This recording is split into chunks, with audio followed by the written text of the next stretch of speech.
Late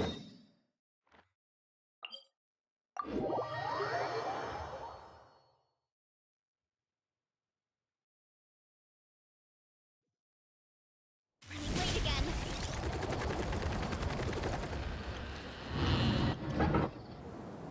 Huh. We haven't been back to the academia in a while. It hasn't changed much, has it? Well, since we've got some time, want to go to the house of Dana? Paimon wants to do some reading! Ha! So you noticed! Well, you're too late. The Paimon you know and love is no more. You're looking at Paimon Plus, a new and improved treasure trove of travel know-how. Paimon Plus would like to find some new books to peruse. A gracious traveler like yourself wouldn't leave her companionless on her quest, right?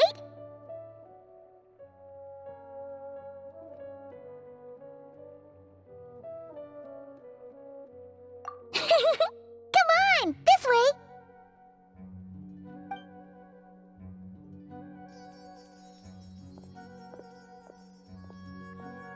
Oh, hey!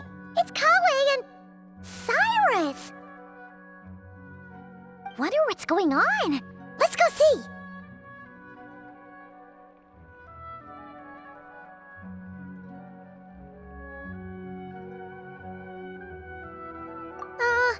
Well, you know what they say?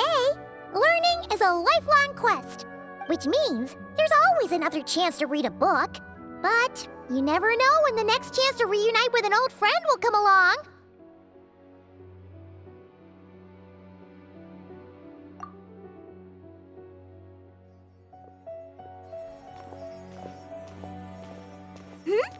Traveler, Paimon?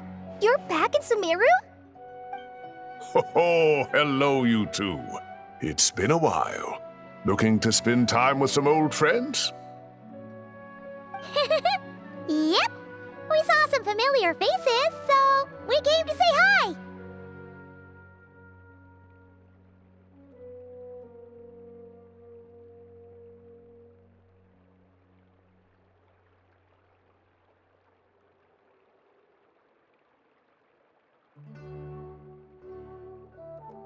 Ha! You must be mistaken. Unless, of course, you mean his project collaborator, because that is far more accurate. Nephis, that old coot, should thank his lucky stars he has me on his team. Which is something he'd never have the courage to say to his face. Well, Paimon's glad to see you in such good spirits, Cyrus. Must mean things are all good here in Sumeru.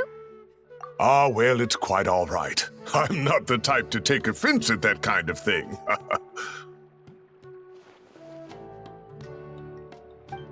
You definitely are. Anyway, what were you and Kale chatting about just now? Ah, that. Well, it was quite a spontaneous meeting. I was leaving the sage's office when I spotted Kole in conversation with a Mahamata, and it looked serious. I thought something bad might have happened, so I hurried over as soon as the conversation ended. But as it turns out, our Kole is moving up in the world. The academia even hired her as a consultant. Wow! That's incredible! Oh, it's nothing, really. Look at that, so humble. Takes after me, she does. Not at all. Not at all. No, wait. I didn't mean that to sound like I don't think you're humble, Mr. Cyrus, because of course you are. I just,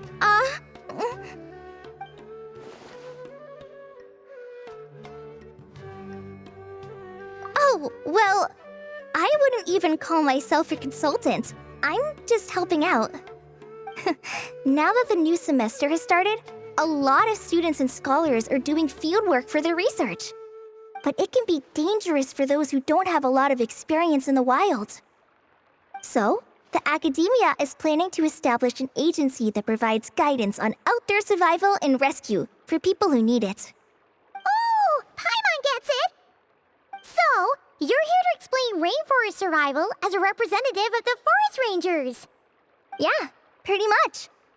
Of course, when it comes to tips on deciphering mechanisms or defeating monsters, that's for people who are far more senior than me to handle.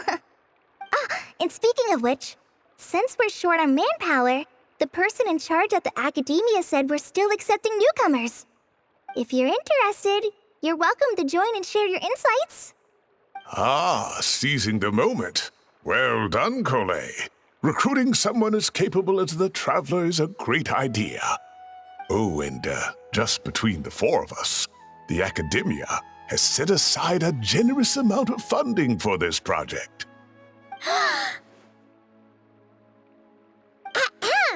Well, since Kali's thrown her hat in the ring, we should help out too.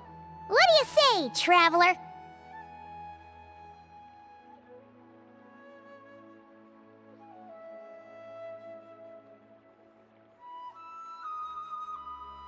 Great! We're all supposed to meet up in Aru Village later, so I guess we'll regroup there. I was kinda worried, since Master Tainari isn't around to help this time, but now I feel much better!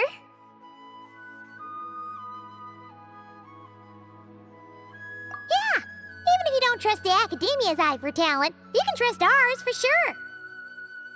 And mine, of course.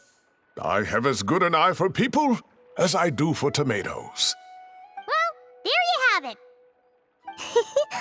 Thanks, everyone. Oh, speaking of Tainari, how are things with him and the others? Good, thanks! All the forest rangers are doing great! Oh, but Master Tainari did mention that Sino and Sethos were heading to Gandharvaville. I'm not sure if it's for work or something else. Huh, knowing them, could just be to play some cards. I'm not sure. Apparently Sethos is bringing someone else with him too. But with my academia commitment, I didn't have time to ask for more details. Huh, well now Paimon's curious. Should we go check things out, Traveler? That's true, and I'm sure they've missed you. Now that is how it should be between friends. Getting together to play cards or enjoy a meal. Yet here I am, stuck with Nephis, who only ever calls to talk about research. Well, I won't delay your reunion any longer. Until next time. Goodbye, Mr. Cyrus. Take care. All right, I should probably get going too. See you later, guys. Come find me in Aru Village when you're ready. Looking forward to seeing you shine, Kali.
Tainari's place.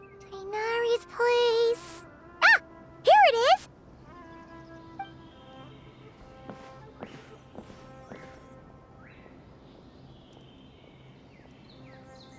Sino! Sethos! Looks like the whole gang's here. Oh, and Layla's here too!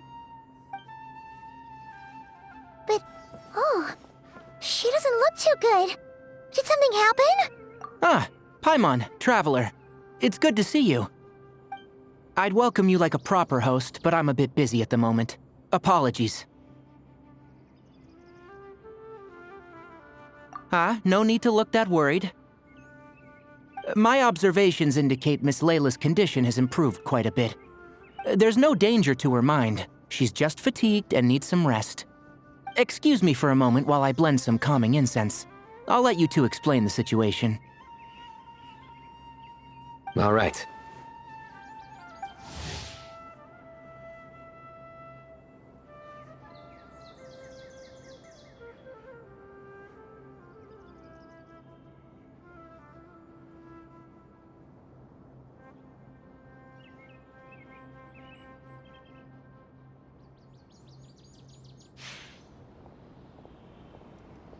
What happened was, Sethos and a few members of the Temple of Silence rescued Layla, who was out in the desert trapped in a state of delirium. She had to be rescued? Oh, that sounds bad. That's all you're gonna say about it, Sino? I mean, we don't want people jumping to conclusions.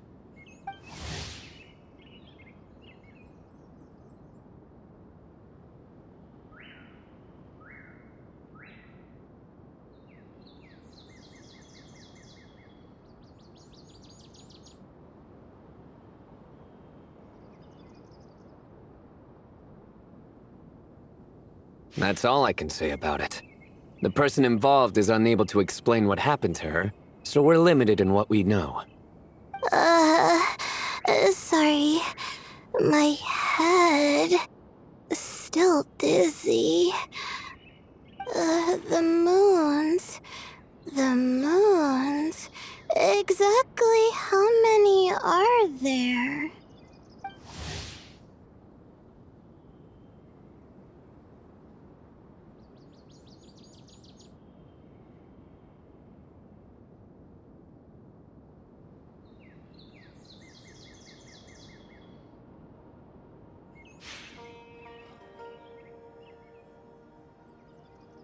She's been repeating that phrase over and over again, but she can't seem to remember what happened to her.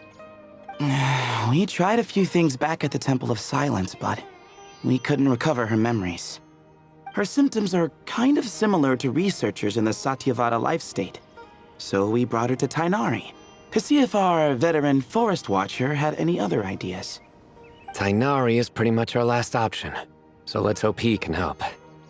Well, the good news is, even if restoring her memory is a no-go, we can help with the headache at least. Jur was in a similar state when we found him, delirious and mumbling to himself, but he's more or less back to normal now. Sorry, I should give you some context first, huh? We should let Miss Layla get some rest. Come with me, you two, and I'll introduce you to the other victim of this incident. Good idea. I'll wait for Tainari here and keep an eye on our patient. All right then, this way.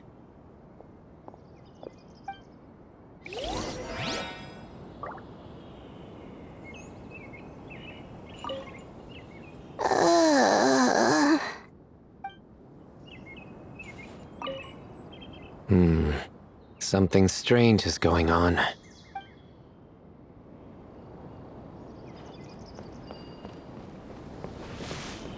Running late again.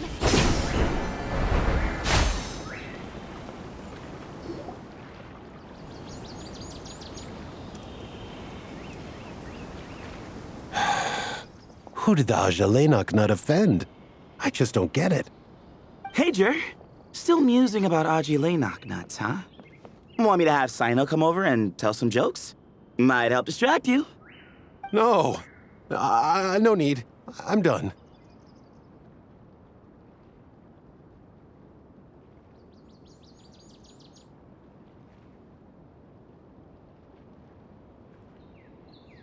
Oh dear. Another master of puns. One of Sino's card buddies, actually. I think I might just take that as my cue to head back to the desert. Hold on. So, what's the deal with the Ajilenok nuts? Other than the bad Sino jokes. We'll get to that. But first, introductions are in order. This is Jur, a member of the Temple of Silence. And you remember the Traveler, right, Jur? Of course. I'd never forget a participant in the Rite of Duels or the hero who saved Sumeru. Awesome. Could you go over what happened to you one more time, Jur? Our valiant hero is gonna help us get to the bottom of this. Might as well join since you're here, am I right? Just hear him out. You're gonna want to uncover this mystery once you do. I bet on it. Well, I was on an expedition in the desert not too long ago, when I got caught in some quicksand. Later, it became obvious it wasn't normal quicksand because instead of sinking to my death, I fell into an undiscovered ruin. In my panic, arms and legs flailing about, I suspect I touched some things I shouldn't have. Because in that brief moment, an enormous amount of information came surging into my mind. I would hesitate to even call it knowledge, because my brain had no capacity to process the information. To use an analogy, it would be like trying to stuff thousands of Agelenok nuts into a small water skin without it bursting. Sorry again with the Agelenok nuts, I know. It's fine. We're getting to that part of the story anyway. True.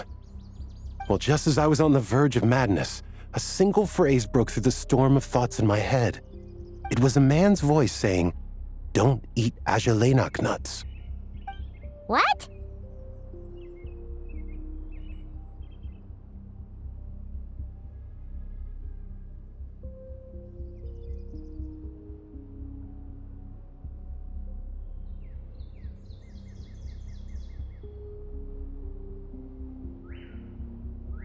I know it's hard to believe, but that's what happened.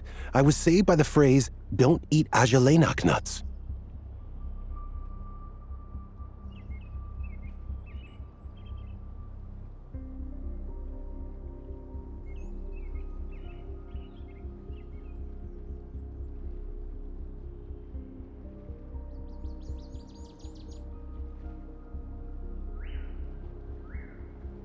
I'm not sure. I'm not even certain it was a man's voice. It's hard to remember now that I've been repeating it so much myself. Anyway, the good news is I no longer feel like my head is going to explode. Of course, the bad news is that phrase has been stuck in my head for the past few days. Wow. But doesn't it have the opposite effect? Like, the more you say don't eat it, the more you want to eat it? Yes, that's exactly right.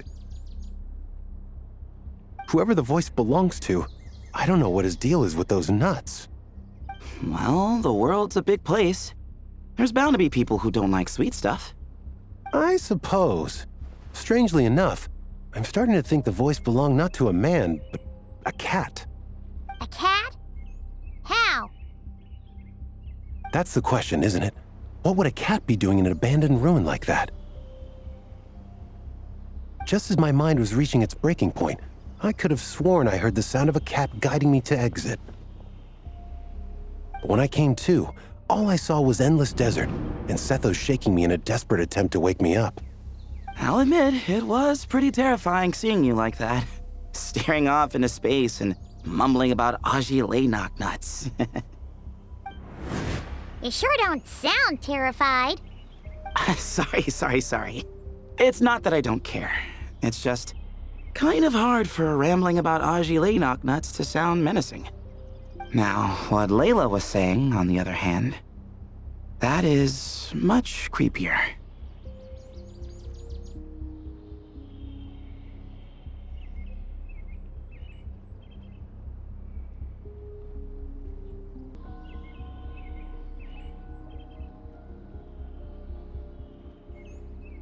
Exactly.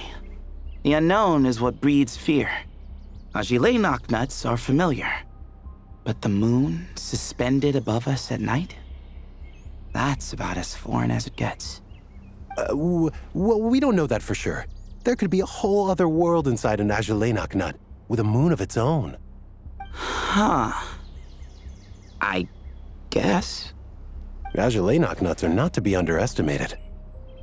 Right, yeah, of course. Won't catch me disparaging the mighty Agelenok nut. No, sir. Huh.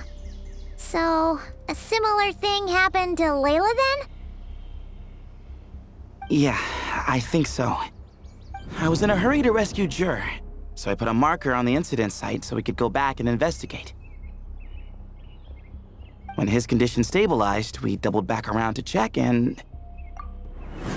Exactly. Multiple victims with the same symptoms at the same location. It wasn't hard to conclude that something is seriously wrong with that place.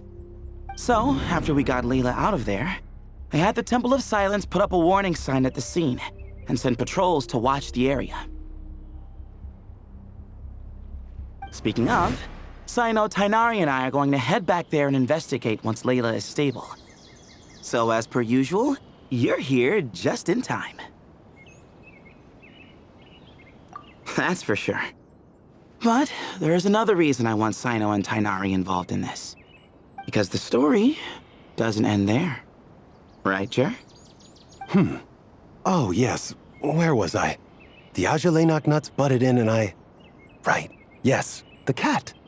As I followed the cat noises, the voice said something else. So, there are those from Tula who still endure. I thought that was strange, of course, because, well, was the voice referring to me?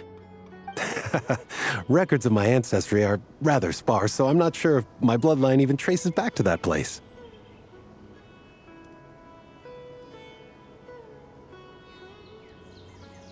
That's right. The Temple of Silence's place of origin. And the home of Tainari's people. Plus, Harmonubis, who Sino and I both share a connection to, was one of the city's founders. As the temple's current leader, if something strange happens in the desert, it's my job to get to the bottom of it. But it turns out, a lot of people have a horse in this race, and I'm not leaving any of them out.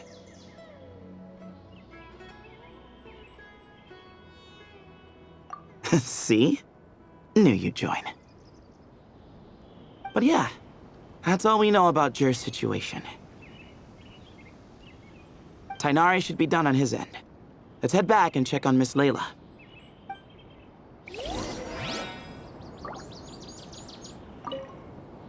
There are records in the Temple of Silence that speak of the ancient desert people's love of raising cats. Perhaps I encountered some ancestral cat spirit, long since passed on.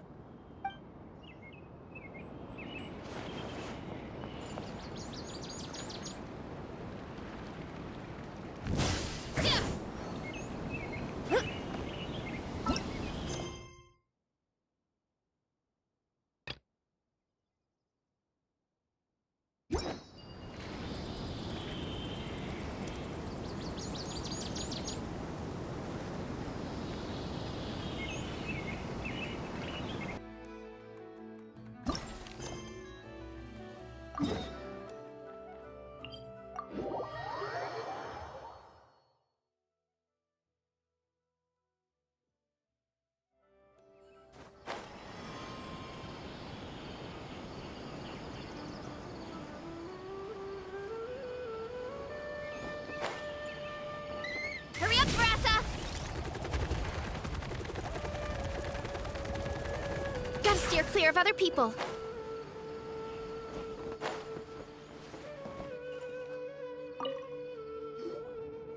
How are you feeling? But don't speak if it's too taxing.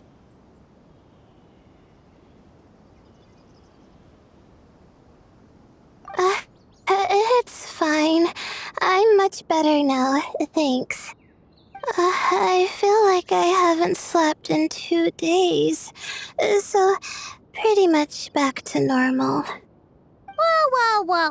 That's your normal?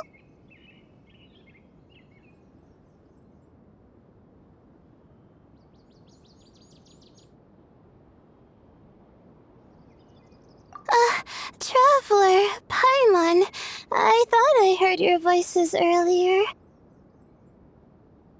Oh, and, I'm sorry. Huh? You don't have to apologize. You didn't do anything wrong. No, I just mean, I think I'm about to disappoint you. My head was kinda muddled earlier, but I still heard your conversation. I know you're trying to figure out what happened to me, and I want to help. But, I really don't remember anything. Does your head still hurt? No, I feel fine. The incense you made helped a lot. I'm still hearing those words in my head, but other than that, I'm okay. It's just, all I remember are those words. Everything else is a total blank. One moment I was heading to the stargazing point I'd calculated, and the next, I was on my back in the sand. The same phrase playing over and over again in my mind. How many moons are there in the sky? Sethos, did your friend Jur suffer from memory loss too? Not really. His memories are blurry, but there aren't huge gaps like this. He remembers touching something. Someone talking, a voice mentioning Tuletula, and hearing a cat lead him to the exit. A cat. Did you hear it too? Huh? Now that you mention it, I think so. It was so soft. I thought I was imagining things. Which means, at the very least, what the two of you experienced while escaping the ruin is consistent. A single sentence repeating in your heads, and the faint sound of a cat. Still not a lot to go off of.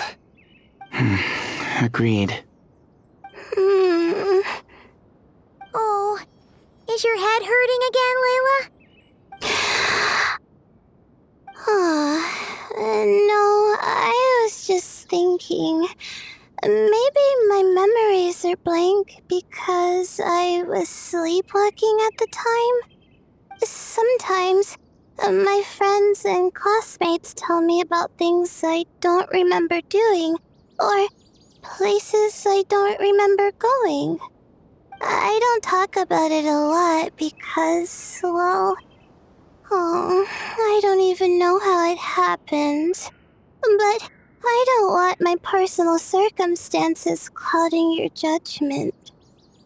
So I, just wanted to mention that. Ah, I see. Well, thank you for telling us.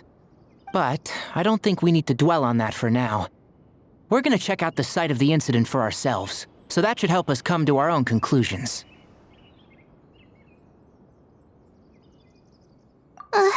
Okay. Then could I come too?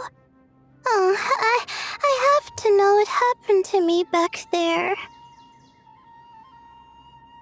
Sure, but on one condition. You need to be in tip-top shape before we head out. If your condition isn't stable enough before then, we'll have to figure out something else. Of course. No problem. Well, I'm more concerned about Tainari. You sure you'll be alright in the desert? You say that like I'll evaporate on first contact with sand or something. Call it curiosity. If this concerns my ancestors, I want to figure out what's going on. Anyway, as long as I take things slow when the sun's out, I should be fine with the right preparation. Besides, it's a good idea to have a doctor on hand in case of emergencies. So long as our doctor doesn't become the emergency. Well, if that happens, I suppose I'll just have to rely on the kindness of my entourage to haul me back home. All right, well, that all sounds good to me. Let's meet in 2 days like we agreed. Jer and I are gonna head back to the Temple of Silence to do some research in the meantime. See you in a couple days. Sounds good.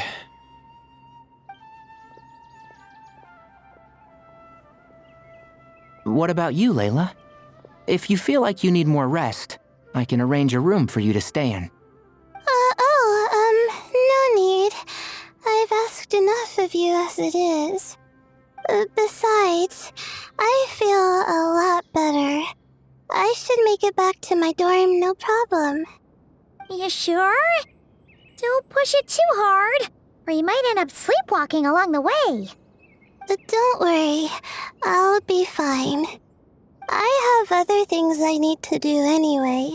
Like letting my advisor and classmates know that I'm fine, adjusting my stargazing schedule, things like that. If I don't get it all done, I doubt I'll be able to sit still, let alone stay here and get some rest. I'm not so sure that's... a much better idea. Thank you, Traveler. Of course, if anything starts to feel off, come back for a checkup right away. You'd better listen to him, Layla, or he'll feed you tasteless slop as a punishment. Punishment? You're the one who caught a cold.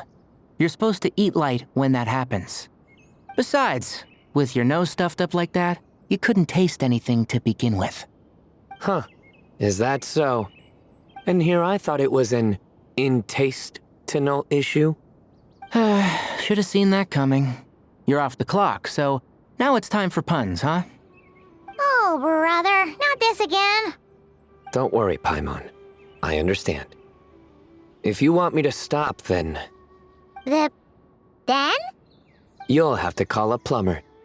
Tell them someone's gotta pipe down.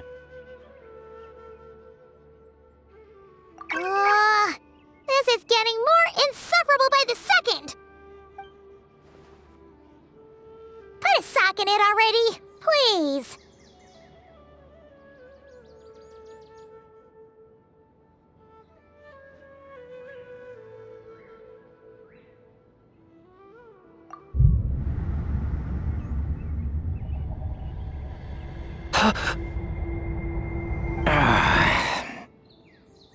Paimon's done with this game. You win, okay? Let's just get out of here. Please.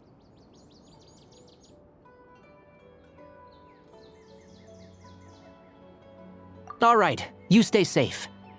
I'll try to stay sane.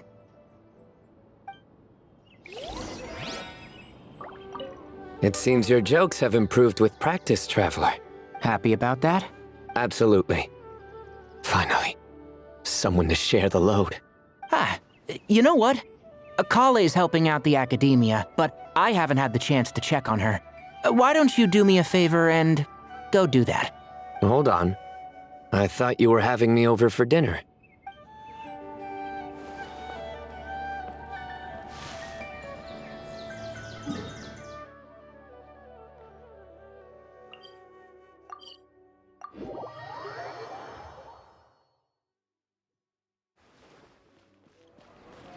Running late again.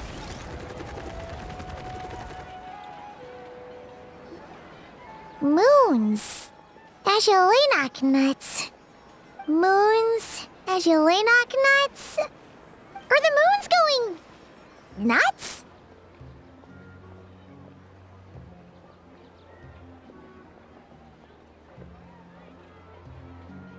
Oh no! Looks like Paimon's caught the brain bug too! She can't stop thinking about those two things! Oh, Paimon's gotta clear her head. But how? Aha! Got it! The cafe over there! Why don't we head over for a quick pick-me-up?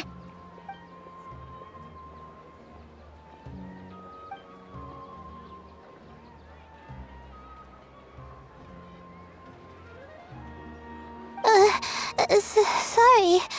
I feel kinda tired all of a sudden. Wait! Is it because of all Paimon's muttering just now? Oh, sorry. The coffee will be Paimon's treat, okay?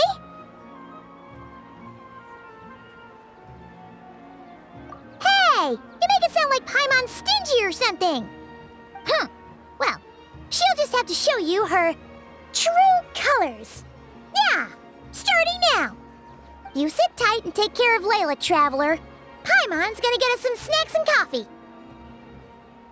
Be right back. Don't go anywhere in the meantime.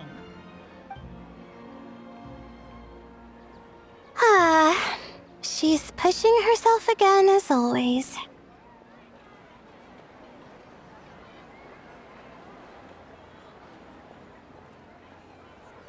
Saw right through me, huh? I apologize for the sudden emergence, but I didn't have any other options.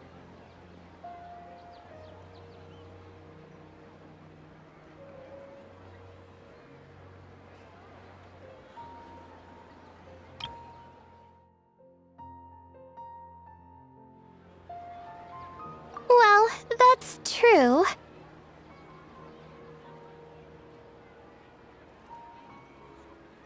So, for our sake and your safety, allow me to fill in the gaps in her memory.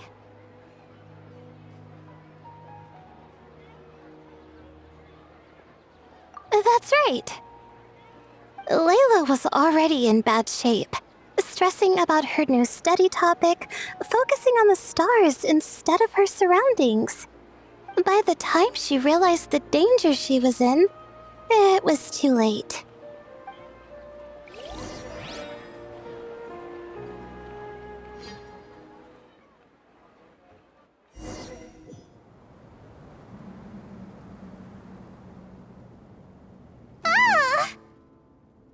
Quicksand near the ideal viewing spot? Wasn't expecting that. Looks like Layla's been under a lot of pressure lately. She hasn't been paying attention to her surroundings.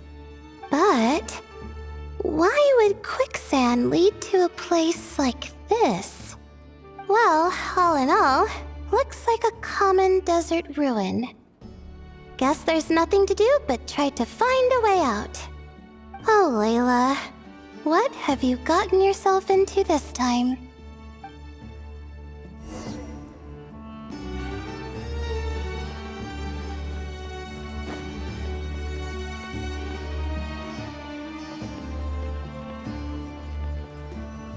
I think this door can be opened using the device next to it.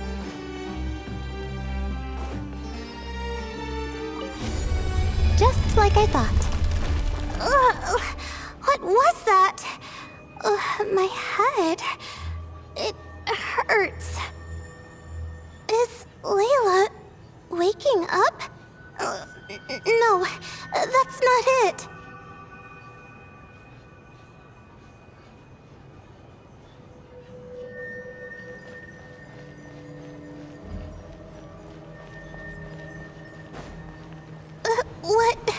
What's going on? It's too much. I don't understand.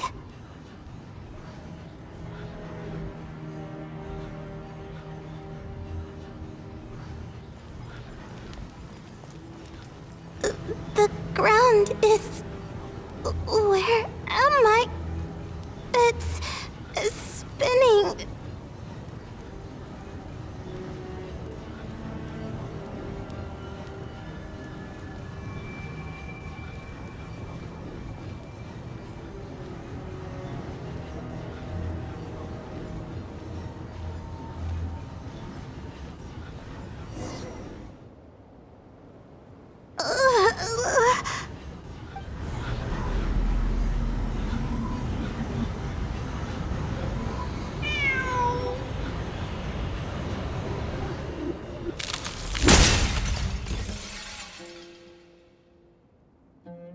How many moons are there in the sky?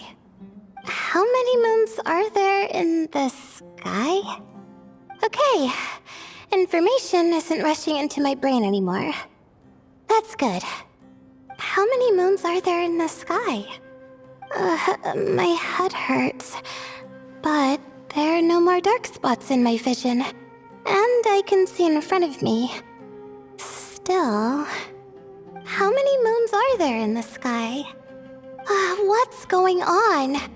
The same thought keeps popping into my head. What does it mean? How many moons are there in the sky? Isn't there just one? A cat? I think there was one earlier, too.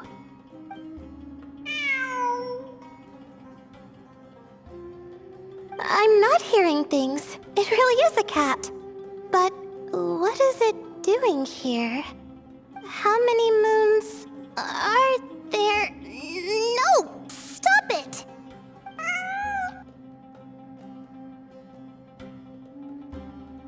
Does it want me to follow its cries? Well, it's not like I've got other options. Come on, Layla. You can do this.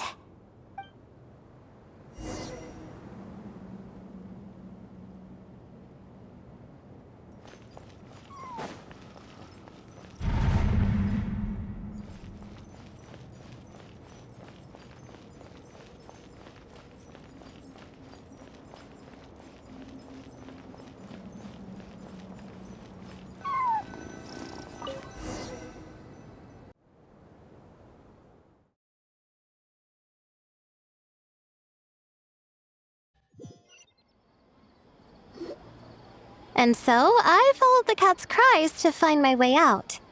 It was quite a kind creature. It didn't even leave until the other me started to wake up. Thinking back, it all started when I touched that device. I've heard fellow students talk about it before, how the desert is full of objects that do strange things. Sometimes it's just a minor inconvenience, but other times devices like that can cause massive trouble.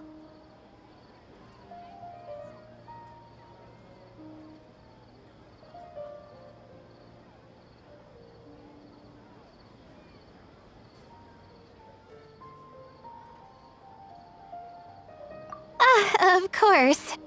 I forgot how much adventuring experience you have. Still, carrying an umbrella doesn't mean you can't get soaked, so just be careful and stay away from unknown devices.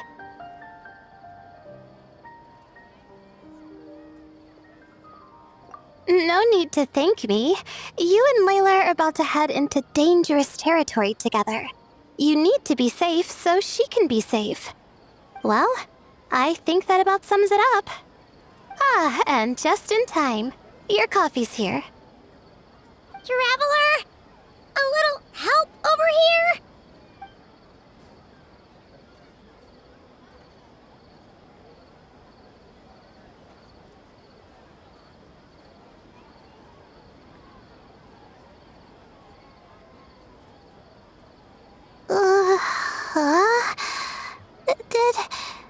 Did I fall asleep?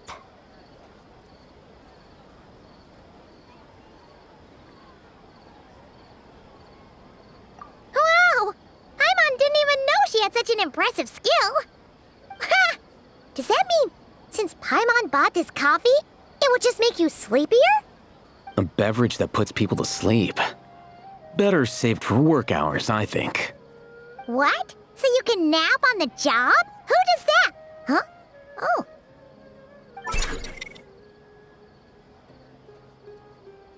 Beep boop. Oops. Oh, hey, Kaveh! Nice to see you. Oh, and you too, Marak.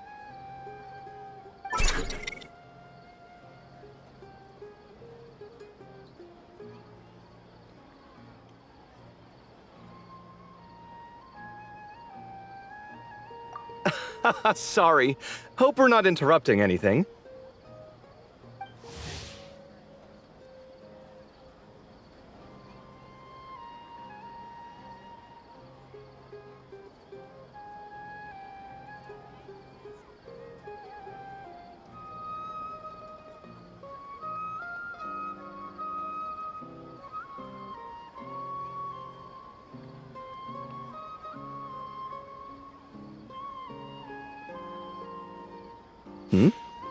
Miss Layla, you don't look so good. Is everything all right? Oh, I'm fine. I was sleeping just now, so I'm still a bit... Ah, I see. And we woke you, didn't we? I'm sorry. We shouldn't have been so loud.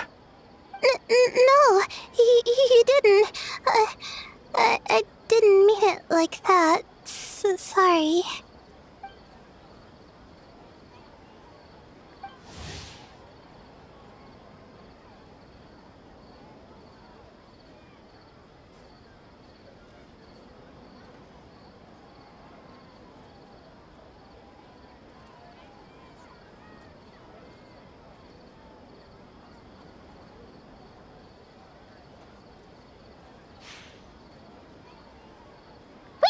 Where are you going? You just got here.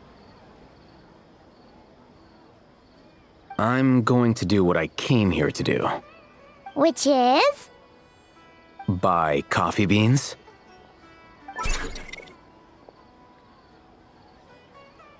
Huh? You're going too? Marak! Fine. Run off with him.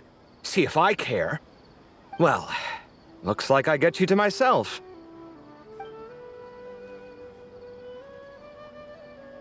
It's been a while, hasn't it? How have you been?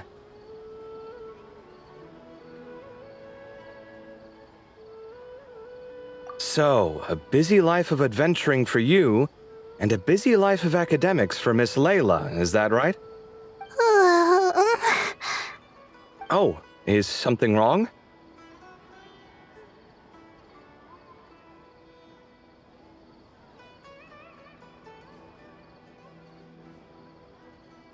Ah, the desert's not always the friendliest place, that's for sure. And from the look on your faces, I'm guessing this problem's not resolved?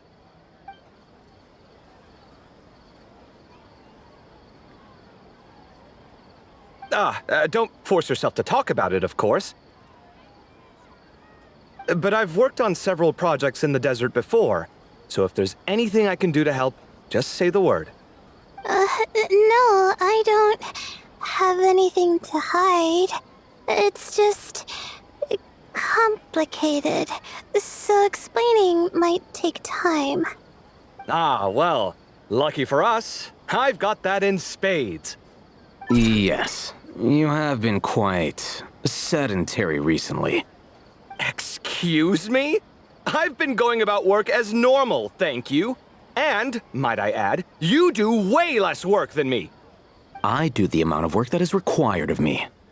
Ah, yes, you and your stellar work ethic. The stuff of legends. Oh, now look what you've done. I've lost my train of thought. Where were we? The problem in the desert. Wait, you were listening earlier? Oh, we're giving the silent treatment now? Mature, very mature. Continue, Miss Layla. I'm curious as to how this incident unfolded. What did I tell you? This one doesn't have enough to do. Alright. Well...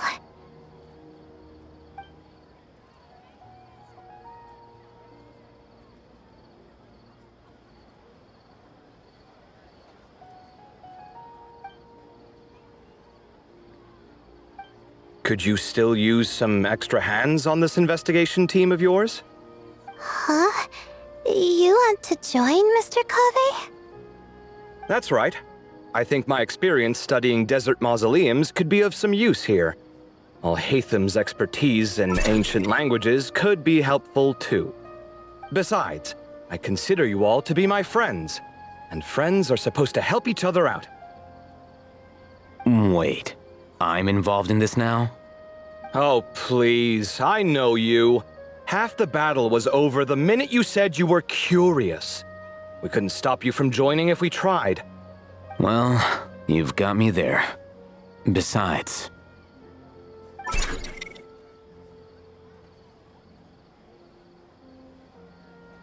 this suitcase of yours has been jumping at the chance to volunteer for a while now. I imagine... You imagine? mechanical life forms might also feel homesick from time to time. Huh. Huh. Now that you mention it, Marak's core was a component sourced from the desert. That could prove useful. You're sure you want to come with us? It could be dangerous. Oh, I'm sure. All the more reason to recruit as much help as possible. It's important to count on friends at times like these. Our pleasure. It's a plan, then.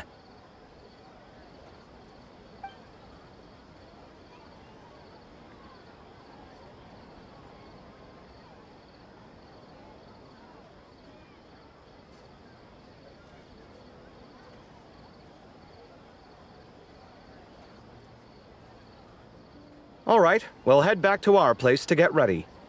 This one hasn't been on a trip in a while. Chances are, he doesn't even remember how to pack a suitcase. I'm not worried. It'll get done. Somehow. Would it kill you to help every once in a while? I do help. It's called moral support. Oh, of course. And I am ever so grateful. Goodbye, you three. We'll see you soon!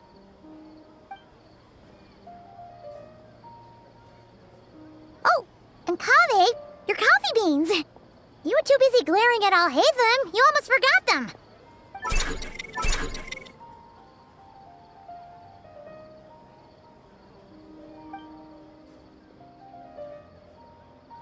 Well, we're pretty close to the academia now. I should be fine from here.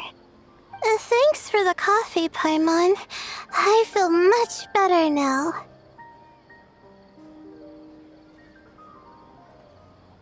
Right. I'll follow the doctor's orders. Or try to, at least. With the blessing of the stars, I hope we all get a good night's sleep.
There's a lot that goes into managing an orchard. Watering, weeding, fertilizing the soil, making sure...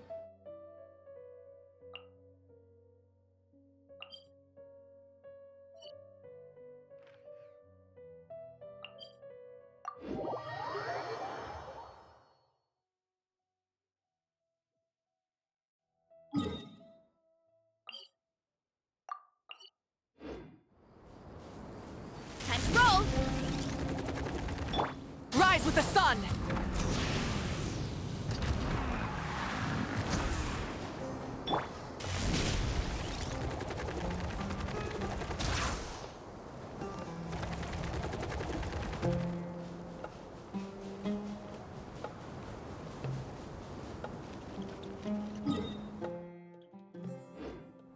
Running late again.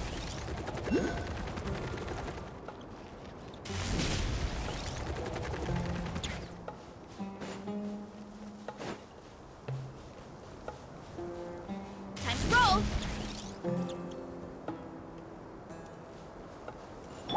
Light it up. Hup.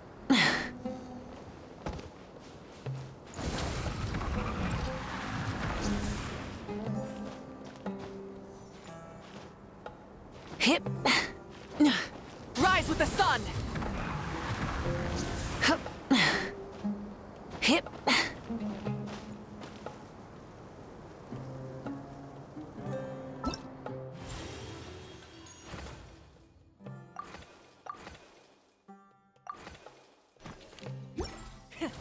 Rev the engines!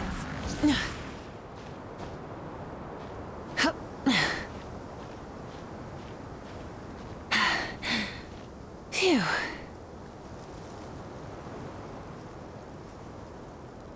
Burn it down!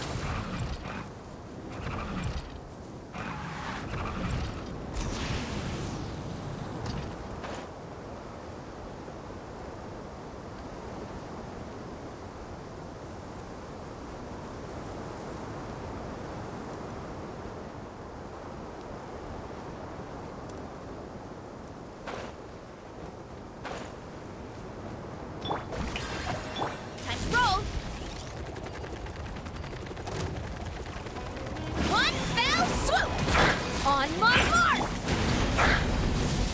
Try and stop me! Hero incoming! It's justice o'clock! Charge! Yeah! Controlled breathing. Cha!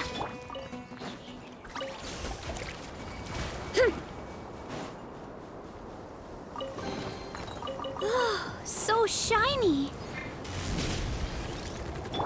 Rise with the sun!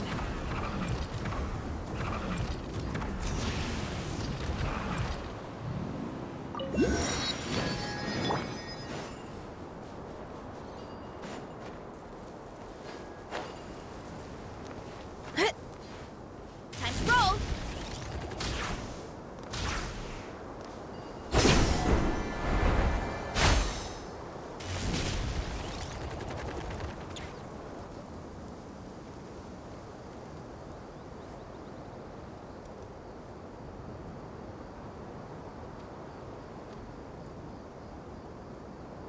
Looking at the map, we should be getting close. Speaking of which, the closer we get, the more Paimon's heart feels like it's beating out of her chest.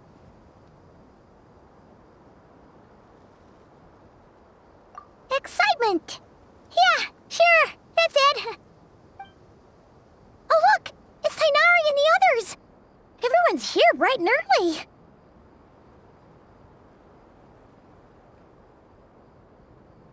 Yeah, the desert's a pretty harsh environment.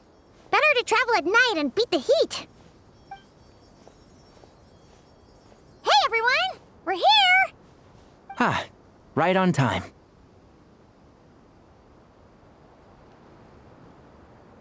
You don't need to worry about me. It's not too hot yet, and I'm properly hydrated. All right, we're just waiting on the two people Miss Layla mentioned, and then we'll be set.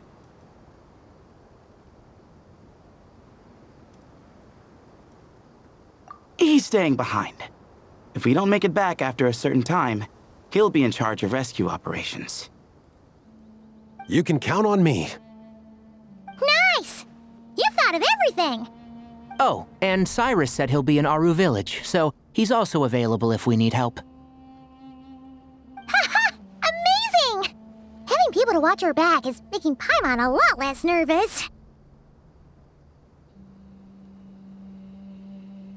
Yeah, I did.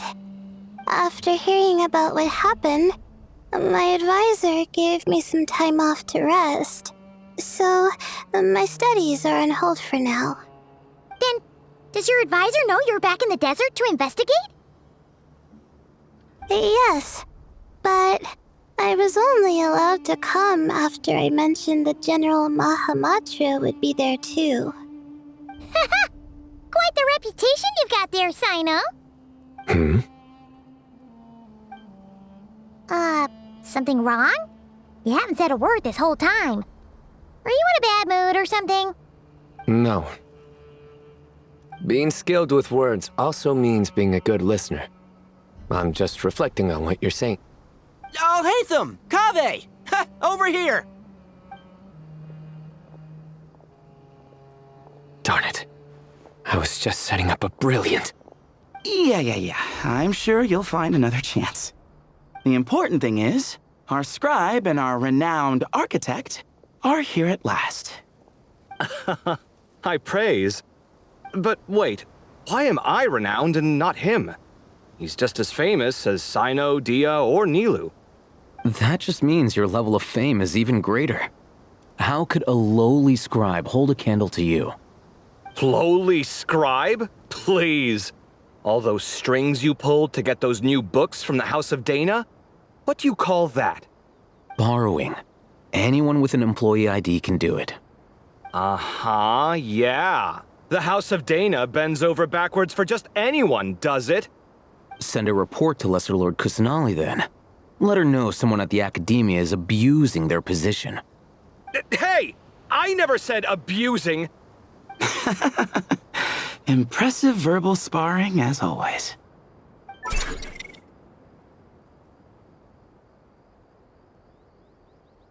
Oh, hello to you too, Marak.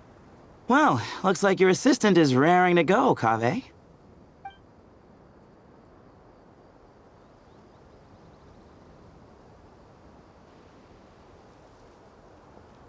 So, I say we get this show on the road. No sense delaying the inevitable.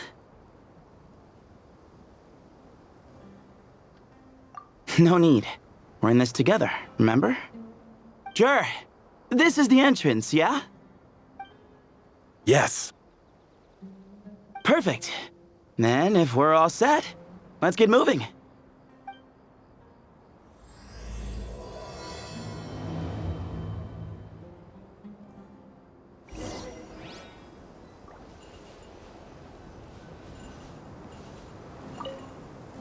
I hope everything goes well in there.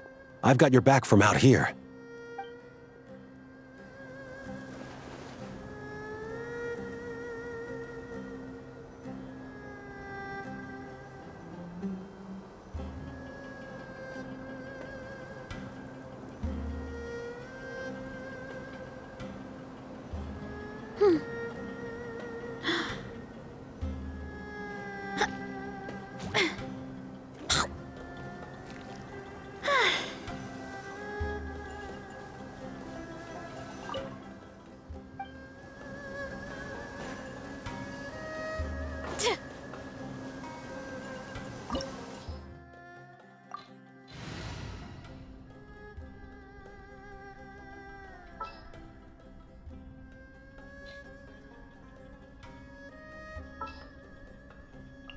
Even when darkness falls, the faithful shall not stray from the righteous path.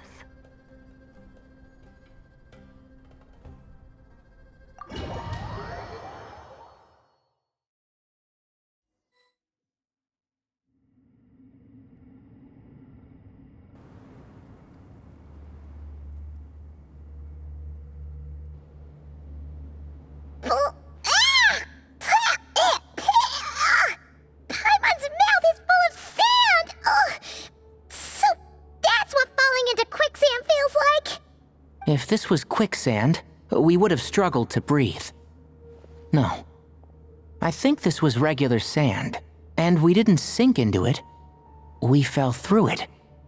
Into this place. Agreed. In other words, sounds like a you problem, Paimon. Ha ha, very funny. No, wait, Paimon's the only one. Ha! See? What? I'm the only one with sand in my shoes? Yeah, right.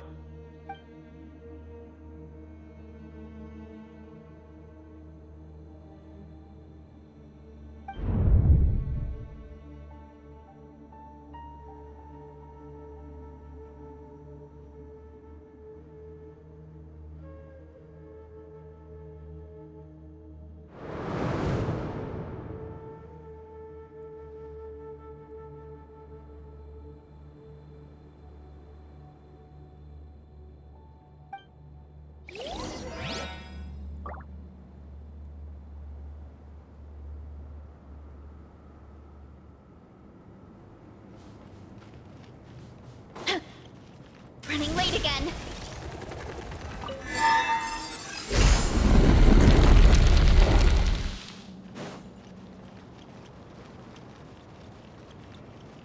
Whoa! There are monsters here? Sure didn't say anything about that. Probably means he didn't run into any. Because we're just unlucky. Not the best sign of what's to come. He'll be fine. Let's just use up all our bad luck and we'll be golden. I might spark, the night burns! Yeah!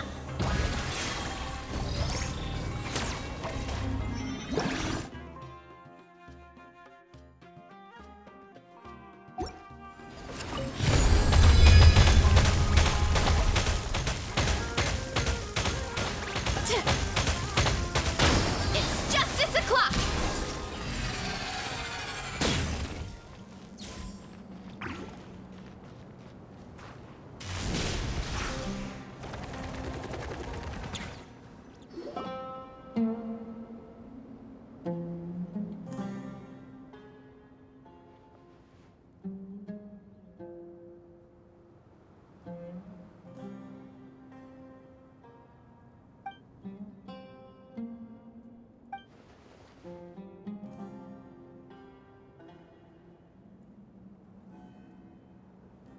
Well, that goes without saying.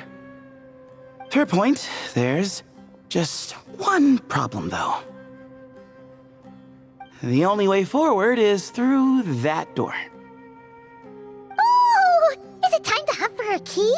Paimon loves this part. Don't worry. With our adventuring experience, we'll find it no problem. Let's get searching!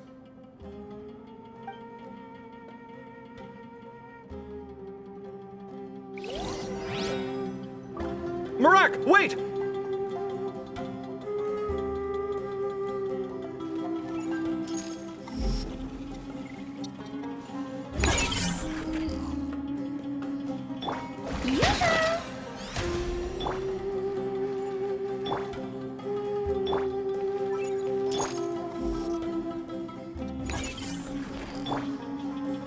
Marak seems interested in these jars.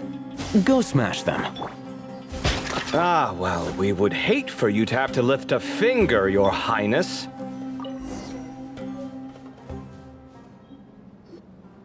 Marak, this isn't really your old home, is it?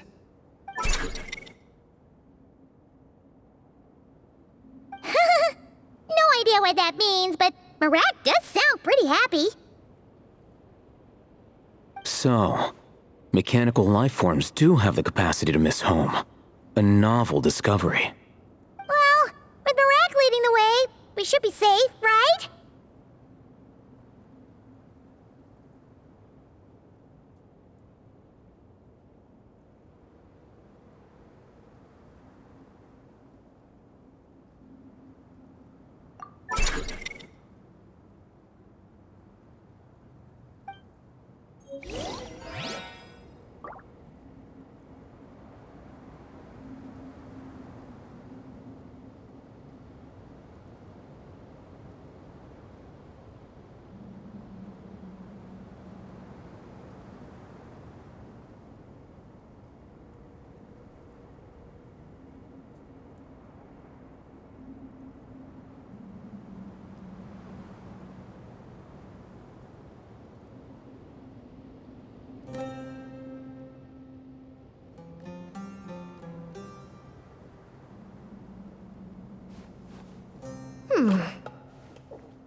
You haven't quite hit your reps for today.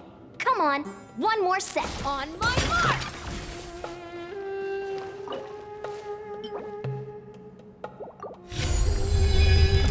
Good thing you decided to join, Kaveh. Otherwise, our investigation would have ended at that door. It was nothing that I did. You should thank Marak instead.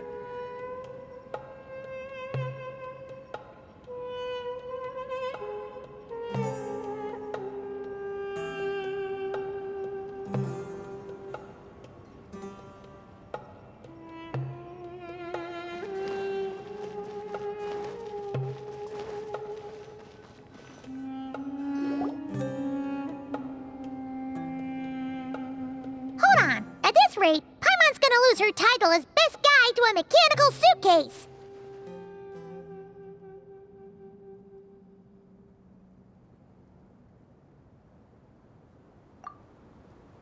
Aw, thanks. Hey, wait. What do you mean, useless? Well, no weird mental symptoms so far. I'll take that as a win. That said...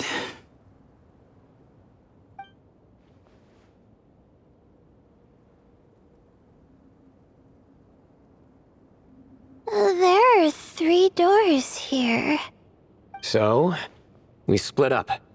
Divide and conquer. Otherwise, this whole thing is in ruins. No pun intended on that last part. I swear. Yeah, that might be our best option.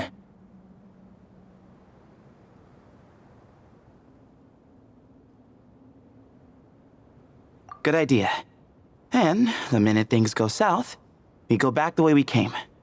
Ooh, this is getting exciting! So, who's teaming up with who? Paimon calls dibs on the Traveler!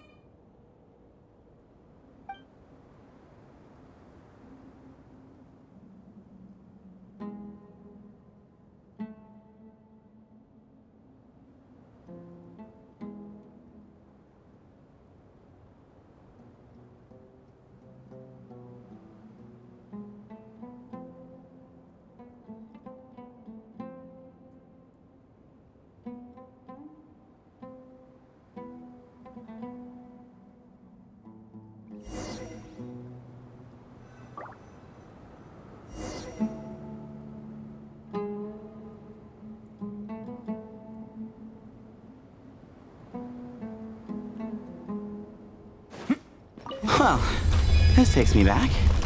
The last time we were in the desert together, the 2 of you came all the way out here to gang up on me. Oh? Sounds like someone's holding a grudge. Just what I like to hear. If you're still hung up on that last one, just name the time and place, and we'll have ourselves another thrilling... duel. Huh. What's with the awkward pause? Were you expecting me to stop you from saying something stupid? You two can have 1,000 duels for all I care, after we're done here. For now, focus on the task at hand.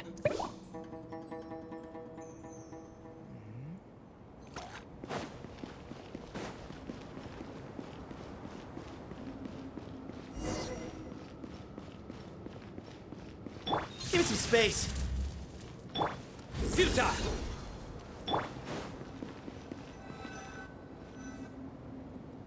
This chamber is huge. I can't even imagine what it's used for. Oh. What's wrong? I seem to have stepped on some kind of... stone slab. Huh. There's a pattern on this, but it's hard to make out with all the dust. Huh? Look! The shape seems to match the markings on the ground over there. Let's slot it in and see.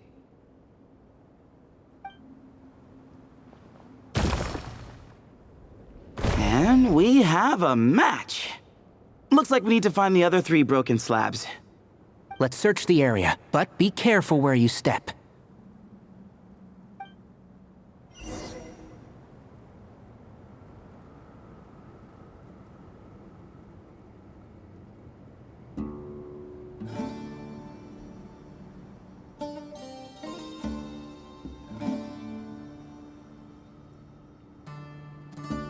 Don't be afraid to make mistakes.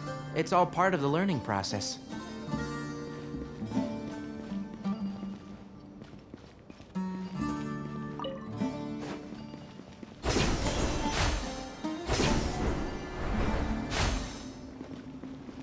Ooh, got one! Ouch, but watch out. The edges are kind of sharp.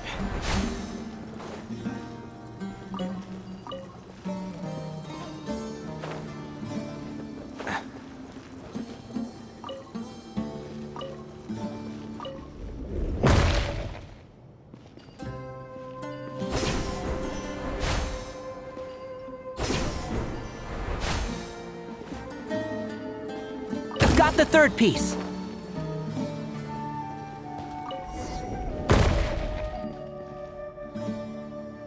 We just need one more.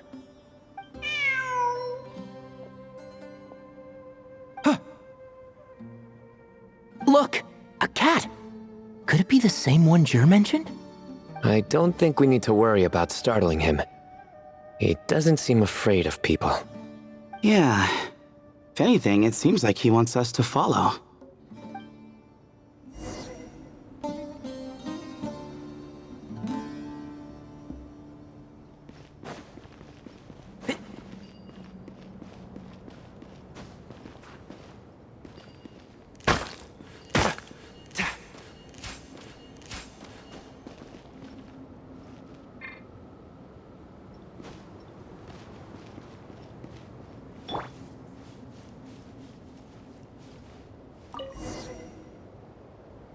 Oh, he led us to the last piece. Who's a good kitty? I never thought I'd hear you say something like that. You've clearly never heard how the professor talks to his tomatoes, then.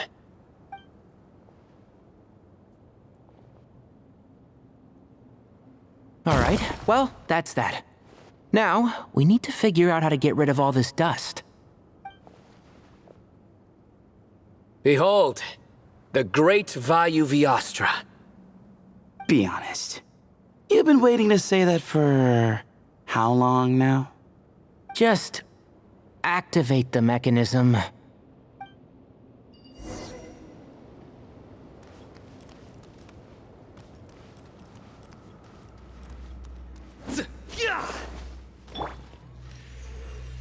Yeah.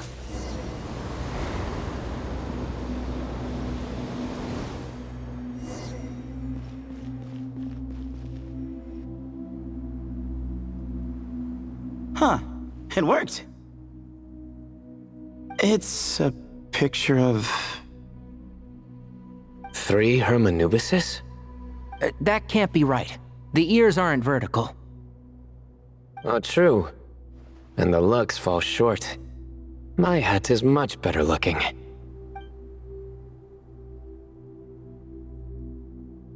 A goat, an ibis, and a crocodile. Oh, wow. Our botanist knows more than just plants. Riveting observation. I was just thinking.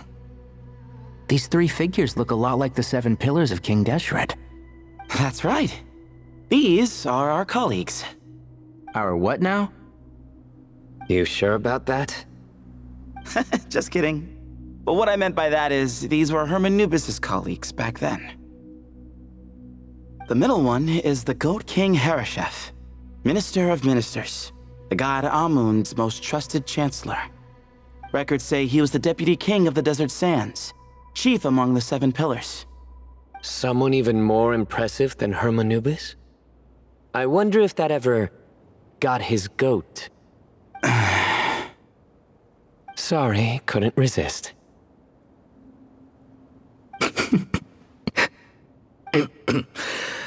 Okay, that was a good one. Wait, really? I've got so much more where that came from. Where were we? This is Sobek, the Crocodile King, captain of captains. As the name suggests, he was a valiant commander and had dominion over all weapons of war. And finally, this is the Ibis King Thoth, scribe of scribes. Your memory's pretty impressive. I bet you're almost as good as me at memorizing cards. A scribe? Did he manage archives then? Like Alhaitham? Wait, that's all Alhaitham does? I never knew being an academia scribe was such a cushy job. Well, that's how his friend put it, anyway. But it does seem like he has a lot of free time. Well, I don't know much about the academia, but I'm sure the Ibis King had more responsibilities than that. The temple's records say he represented the wisest aspects of King Deshret, inventing the desert script and arcane arts at his king's command. He must have been quite the impressive man then. Or creature, depending on how you look at it. Still, why are these 3 the only ones represented here? what about the other pillars of King Deshret? Maybe because the three of them were extra close? Huh. Kinda like us. Oh yeah! Maybe we should have someone inscribe us on a commemorative stone slab too. Or we could just take a picture. It would serve the same purpose. Anyway, no more distractions. Huh. Doesn't it look like there's writing carved into the corner? Huh. There is. And it's in the ancient desert script too. Looks like the Ibis King left you some homework. Give me a sec. I'll try and translate it. The ministers are unvirtuous. The scribes unwise. The captains unworthy. My end is not humanity's end. Hereby bestow upon you all the far side of eternity. Wait, so they went to Aru? It doesn't sound like it was their idea. The far side of eternity is said to be the final land of dreams for all desert dwellers. But if such a place did exist, wouldn't it also be an inescapable prison? Yes, and based on the writing here, it's clear King Deshret wasn't pleased with these three. This gift he bestowed upon them seems more like a punishment. Such is the power of a king, I suppose. Which means the goat's the one who got in the end. Huh. Yep, not as good the second time. What? Impossible. Well, looks like that's all we can learn here. Should we keep going? Yes, no time to waste.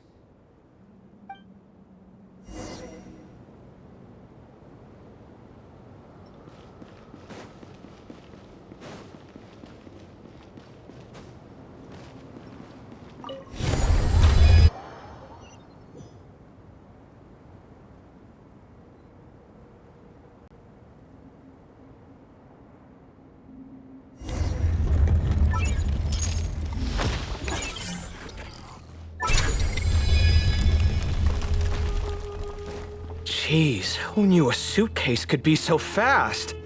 Marak is nothing like this when it comes to housework. Hey, wait up! A scout's job is to take the lead. Just let Marak figure it out. Easy for you to say. I'll be the one doing the repairs if something happens. Why don't you go scout ahead then? When I think of a comeback, I'll let you know. Oh, Marak stopped. What is it? Found something? Looks like something covered in sand. Let's get it out then. Come on.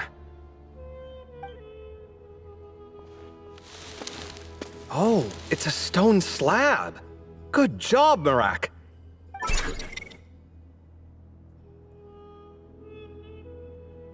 Let's take a look. Huh. Looks like this part of the picture goes over there?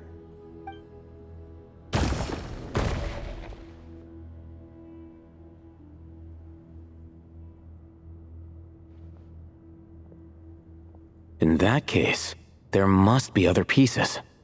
All right, then let's look around. Hey! Why are you sitting down? I thought Marak was helping. Oh, so you do know what that word means. Great. Are we supposed to just sit back while Marak does all the work? No, I doubt you could do that. Exactly. But I can.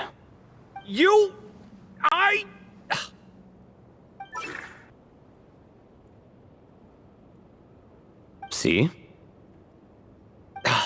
It's all coming back to me. How insufferable it is to work with this no-good, do-nothing... We could be more efficient, I agree. I'll work on this piece. You take care of the rest.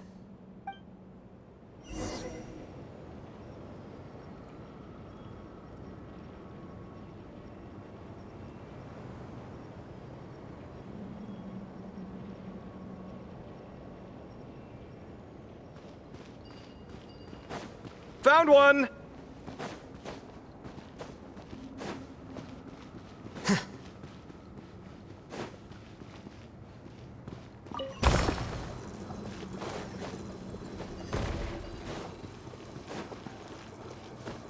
Good teamwork!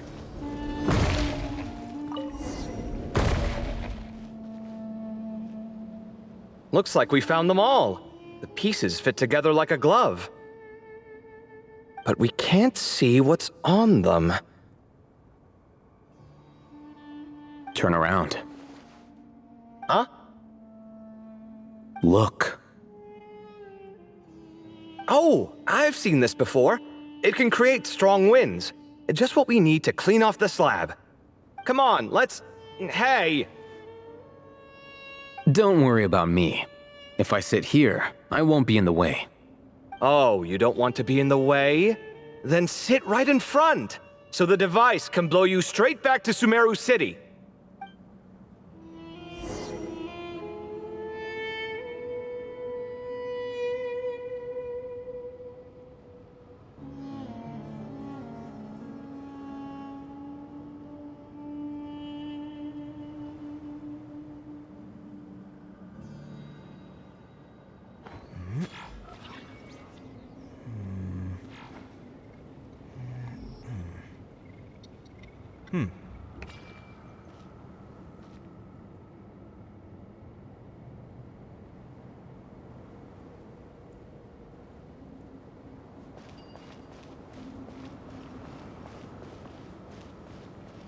Scanning.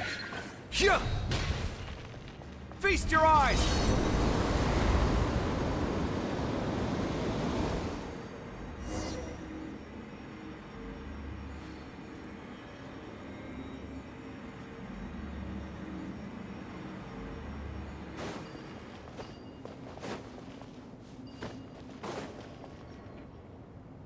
Done. Huh. That's one big cat. And there's a shattered crown. I think it's depicting some kind of story. Look, there's writing too. The Ibis King answered the young noble, granting him the wisdom he sought. But the fragile crown was shattered by lies in the end. Here I leave the name, Gudars. Gudars? I've seen that name in a history book before. He was a young noble who sought to save his realm, and a king who once united the desert. That's right. Although his methods were rather shameful. During his long reign, he betrayed his family and the nobles who supported him, only realizing the error of his ways after his enemies left him nowhere to turn. But by then, it was too late. Seems like a common occurrence across history. Different people, same mistakes. It's an inevitable pattern, destined to repeat itself.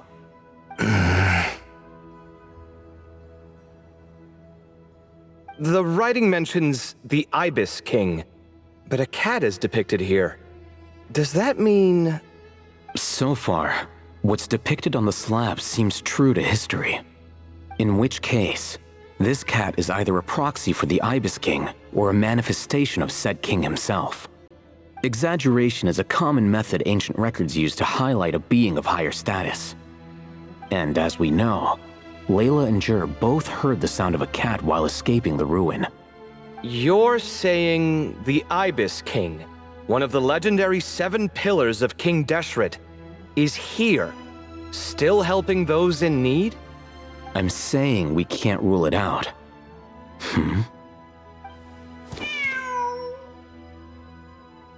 Wait, there it is! The cat!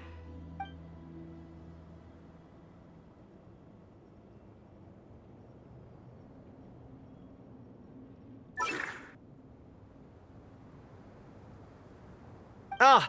Marak went after him! The cat's showing us the way forward. Come, let's follow. Okay.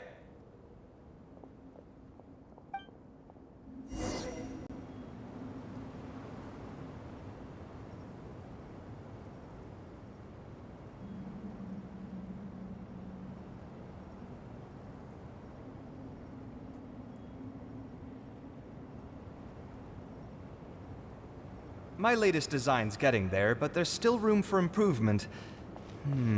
Better make my finishing touches before the deadline creeps up.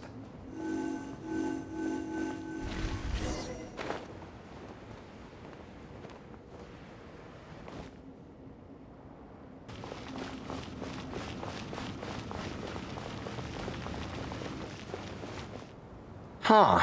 The cat's gone. Yes, but look where he led us. Oh. Another slab. It looks similar to the last one.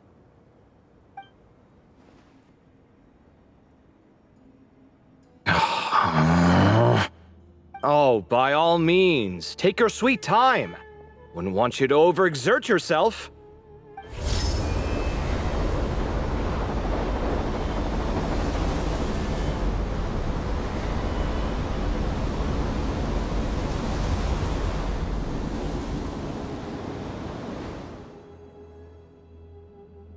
Huh. The scene depicted here seems to be a different tale. The Ibis King answered the gin-blooded dancing girl, granting her the wisdom she sought. But enemies plotted to kill her close kin. Snake venom was her self-chosen end. Here I leave the name. Makaira. The Temptress of Woe? You've heard of her? Of course. I don't just sit around doodling all day. She's mentioned in tons of papers about the desert. As I recall, she was given as a gift to the tyrant king of Gurabad, and later seized the opportunity to kill him. After getting her vengeance, she reigned as queen for many years, until her enemies attempted a coup, and she took her own life. That's more or less the version I've read as well. It seems this queen also had dealings with the Ibis King. Yeah, I'm starting to find this whole granting wisdom business a bit concerning. I mean, considering how Gudars and Makaira ended up, it might not have been a good thing.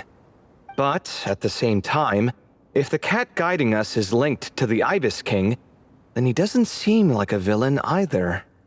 People are complicated. And the same is true of the servants of the gods, no matter their wisdom or power. Let's reserve judgment for now and keep moving.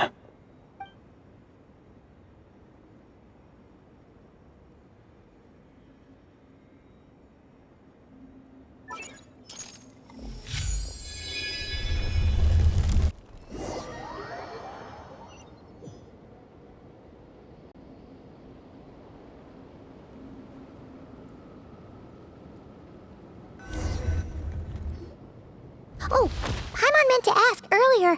Have your memories come back, Layla? No, sorry. To be honest, nothing about this experience feels familiar. Besides, my focus is the stars, so I don't spend a lot of time exploring ancient ruins. Guess that makes us the senior researchers in this scenario. Stick close, all right, Layla? Okay.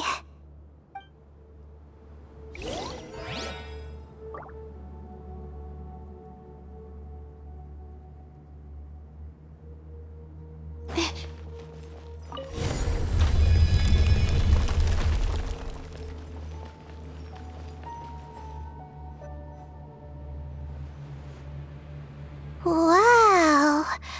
What a tall ceiling. Yeah, but for such a big place, it's so empty. Like no one ever lived here. Sure must have been boring to live in ancient times, staring at ceilings all day. Now that you mention it, I've heard some people used to draw star maps on their vaulted ceilings. Some might even make them transparent to better observe the movement of the stars. It sounds so nice. Stargazing from the comfort of your own home. Wait a second. I think I see something up there.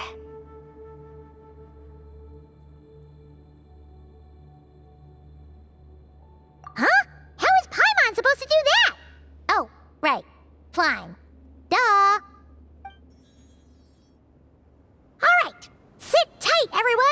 Adventurer Paimon will be right back!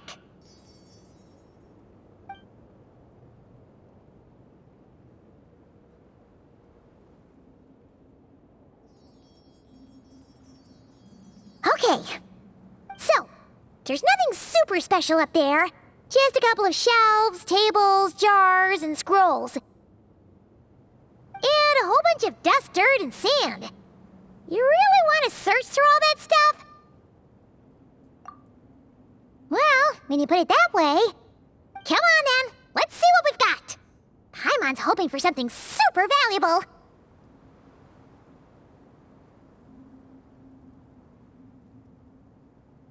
Thanks. I'll stick close.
I think that's everything. Most of the documents are in the ancient desert script, except these ones. These seem old as well, but the handwriting makes them stand out.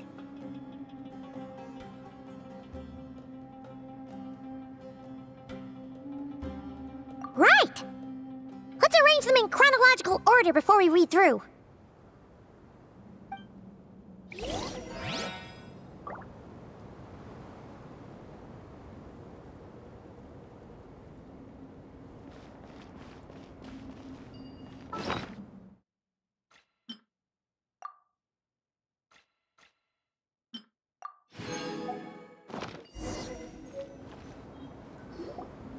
Okay, now let's take a look.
maybe this person fell in by accident, like Mr. Jur and me. Yeah, maybe. But they don't sound super worried about their situation.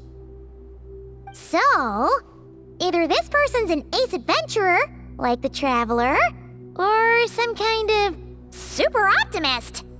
An optimist, huh? Oh, I wish I could be that sort of person.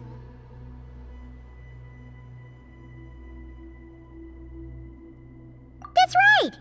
You're detailed and passionate. Great qualities for an adventuring buddy. This optimist seems super obsessed with exploring every corner of this place. That could have gotten them in big trouble for all we know. Well, I appreciate the compliment. It's almost magical how words like that can make you feel like you can do anything. I only wish that magic could last a little longer. Until I figure out my new study topic, at least.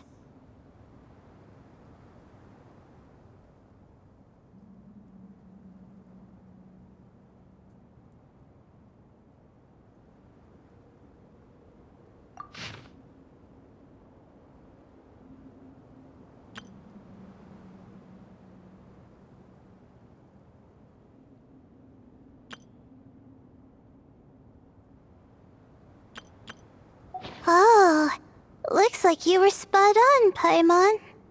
See? Told ya! That's what happens when you don't think things through.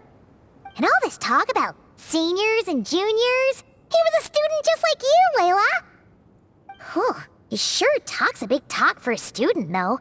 You'd think he was some kind of old scholar instead. Huh. What is it? Did Paimon say something wrong? No, not at all. I was just thinking, and this might sound rude, but the way this person speaks is just so...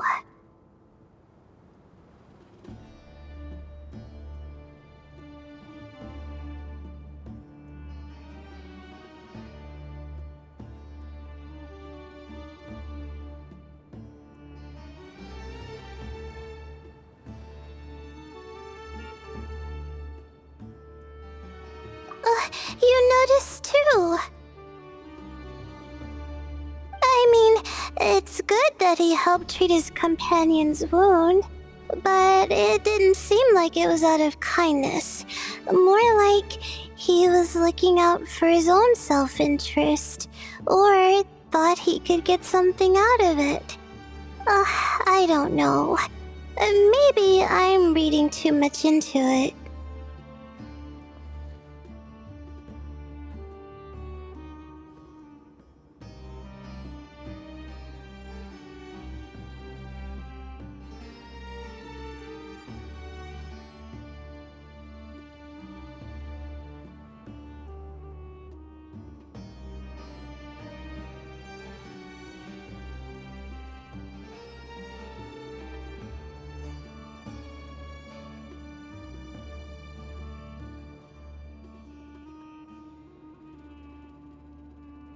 Yeah. If you're both in this dangerous situation together, wouldn't you mention them at least once? If it were Paimon, she would write down the name of every single person she was with. No one would be able to get away.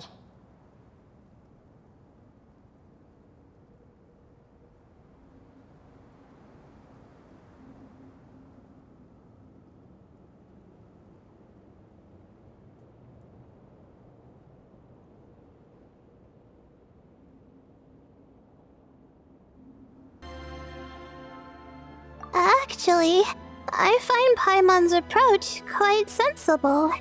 It makes sense from a safety perspective, too. That way, if anyone came to the rescue, the notes would be able to tell them everything they needed to know. Whoa! That's genius-level thinking! Well, I learned that from Madame Farzan, actually. I'm not speaking from personal experience or anything.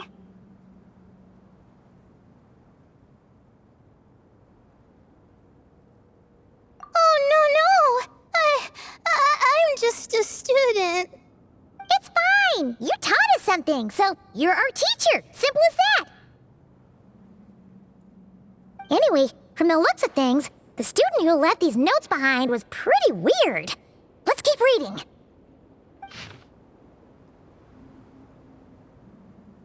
Whoa, hang on. That's a lot of information. Paimon needs a moment to take this in. The Ibis King. So, did this person actually meet the Ibis King here?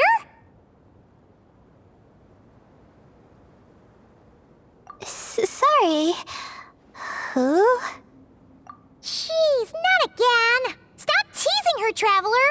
You know she was asking about Nefer. Anyway, Nefer's, a friend of ours. And she's mentioned the Ibis King before, but not in much detail.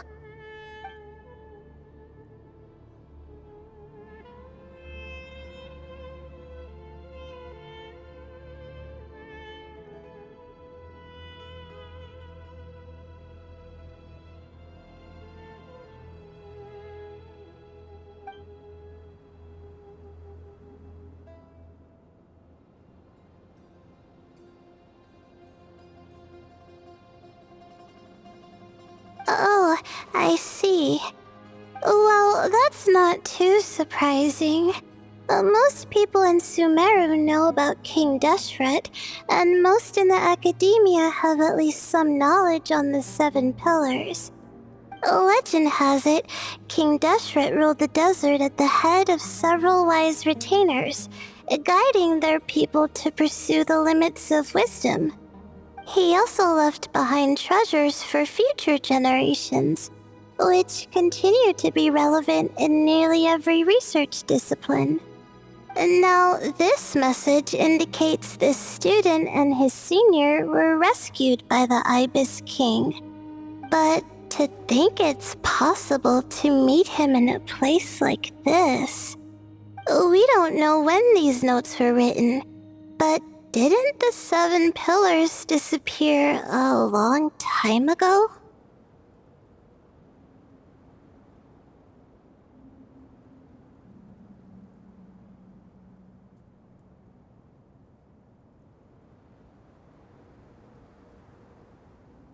Yeah, the notes made it sound like his powers were restricted. Also, the mention of this form? What is that supposed to mean? I'm not sure. Let's keep reading. Oh, this is the last page. There's even a signature at the end. Well, sounds like they made it out. Guess it was a happy ending after all. Wait, but it says, the Ibis King cannot be trusted. Huh. Our friend said something similar. That the Ibis King was a liar. And the notes did make it seem like something wasn't quite right with him. Maybe he wasn't one of the Seven Pillars at all, but some kind of con artist.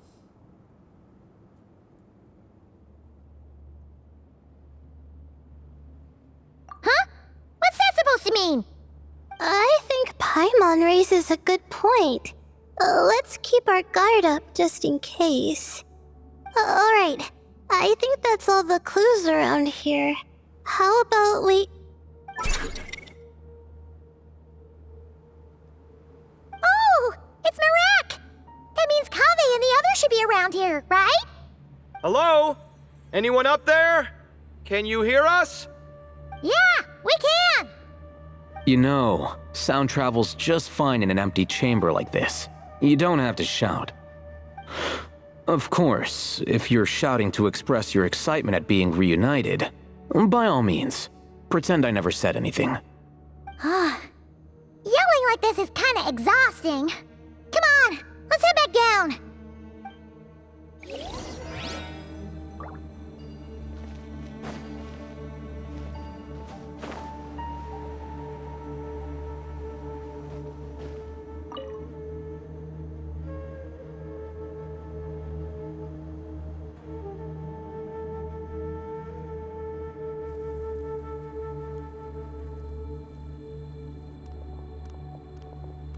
Wow, we all ended up in the same place, huh?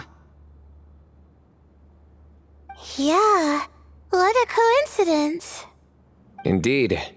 Or as I like to call it, the chai factor.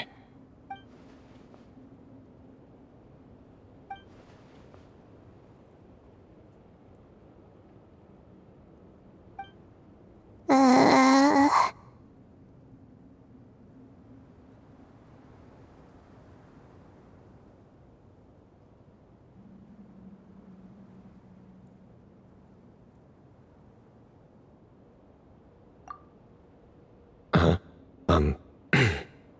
No reply? Just say it. All right. Because it's spice to sweet brew again. Oh, hey, that's a new version. Wait, what? You've never heard that one? What are you looking for? A place to sit and read my book. Oh, great. What else is new? Well, looks like everyone made it through unscathed. Let's take this chance to get some water, rest a bit, and discuss what we learned. Sound good? Yeah, let's debrief.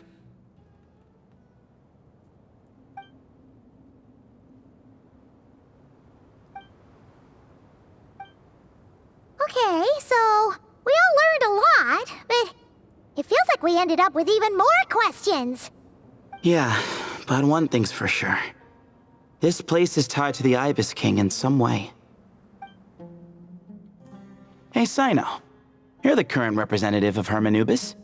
Can you call him up for a sec? Of course. Just let me sense his presence.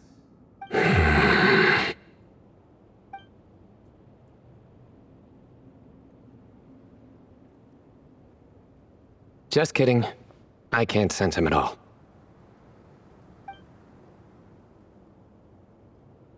Jeez, Sethos. Did you set him up for that one? What are you, a two-man act? Sorry, Hermanubis isn't like the Ibis King. He can possess me, but I can't talk to him whenever I want. Oh, truly? Does that mean he's gone? I would have liked to reminisce about old times with him. Ah, the cat! It speaks! Of course it speaks. In fact, it is not an it at all. You do me a great offense. My apologies.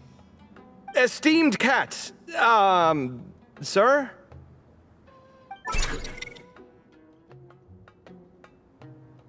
Oh, this little contraption is still here. Contraption? No, this is Marak. Which means you do his assistant a great offense. Huh? Well, I didn't mean... Well, I apologize. I wasn't referring to this Marak, but rather the thing that operates it. King Deshret was quite partial to it. I have forgotten what it was called. It must have had an official name, albeit in the old tongue. Even if I did remember, I would need to translate it into modern language. It's not important. Marak's a fine name. Even better than the original, if you ask me. Who thought of it? And the remodeling, quite well done indeed. This Marak looks much happier in its current form. Oh, and the components should have model numbers written on them. You can look them up if you're curious. This cat talks a lot. Quite the one-sided conversation.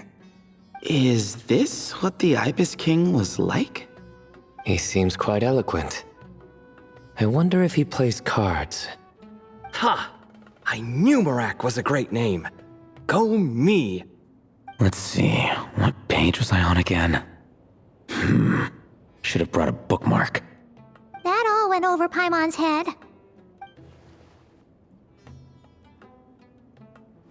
Hello indeed. For you to know my name.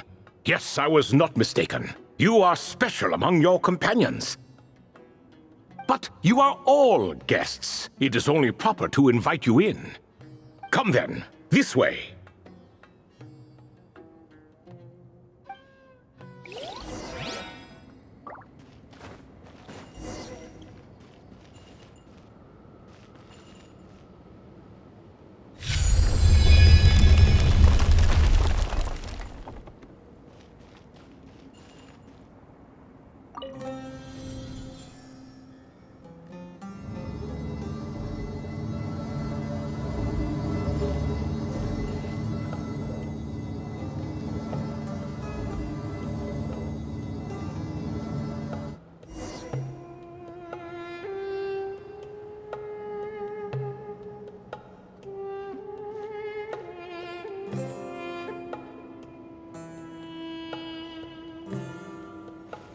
Welcome to my humble abode.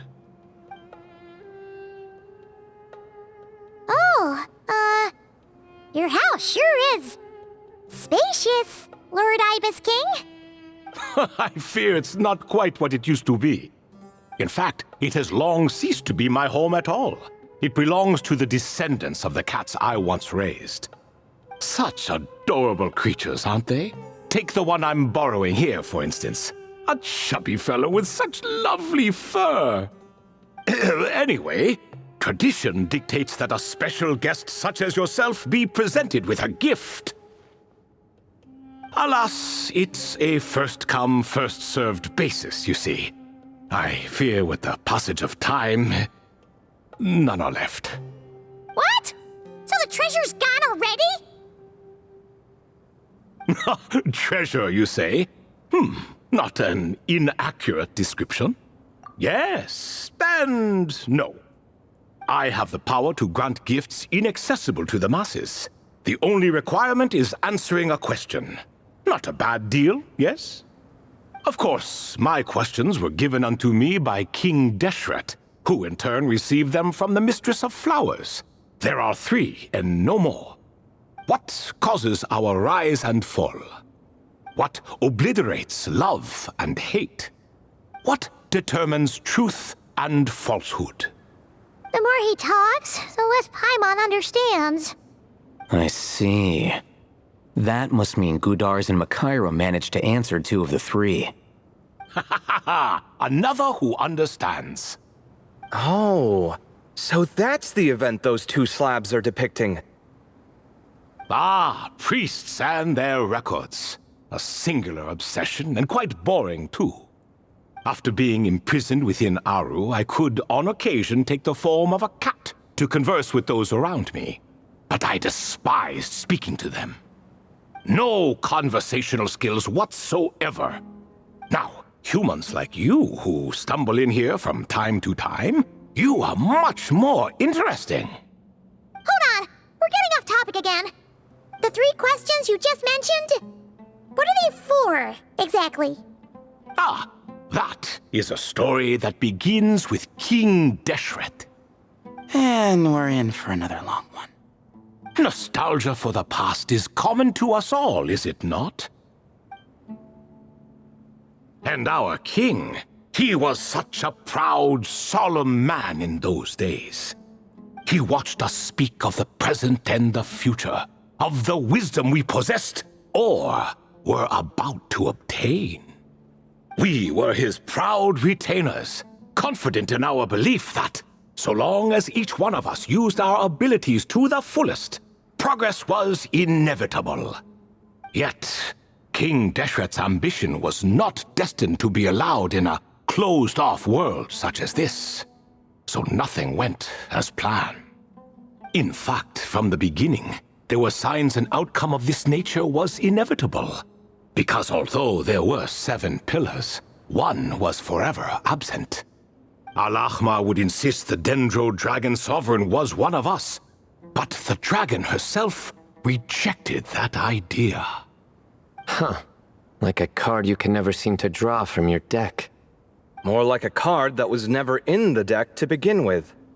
Alas, that's just who Al-Ahmar was. There was nothing we could do about that. And I always preferred chess to cards. In the end, life grew unbearable for our king. But, of course, those who remain must continue to live on. But subjects like us were less fortunate. After all, the fate of a retainer is decided by the king, including the chance to walk away. So it was then that King Deshret had Kroko, Goti, and I locked up within Aru, where we remain to this day. Kroko. Goti? Ah, of course. You're more familiar with their full names. Sobek, the Crocodile King, and Hereshef, the Goat King. And let me tell you, when it comes to chess, Hereshef was a habitual backseat strategist, always spewing nonsense from the sidelines. Well, Sobek was all too quick to take his terrible advice, to the point where I was the one who got accused of cheating. Chess is an exercise in patience, and that man couldn't sit still to save his life. He could never excel at that game. In fact, neither of them were good at chess. Even so, we played together often, and since I was always the winner, we got along quite well. What are you laughing at? Were we not good friends? No one's laughing. Paimon would never. No, not you. It's Goti. He's laughing for no reason again. Can you not hear him? Ah, right. Of course you can't. The two of them are inside Aru, as am I, so only I can hear them. What is even going on here? Has he, started to lose it after being trapped for so long? That does happen to prisoners serving life sentences. Speaking of which, how's Azar doing these days? I doubt he's doing much of anything. Just what I wanted to hear. What is the meaning of this? You doubt my words? I have half a mind to not talk at all. Oh, no. They're not questioning you, Lord Ibis King, just discussing other things. Please, continue. In that case, where were we? Getting to the part about the 3 questions. Hopefully.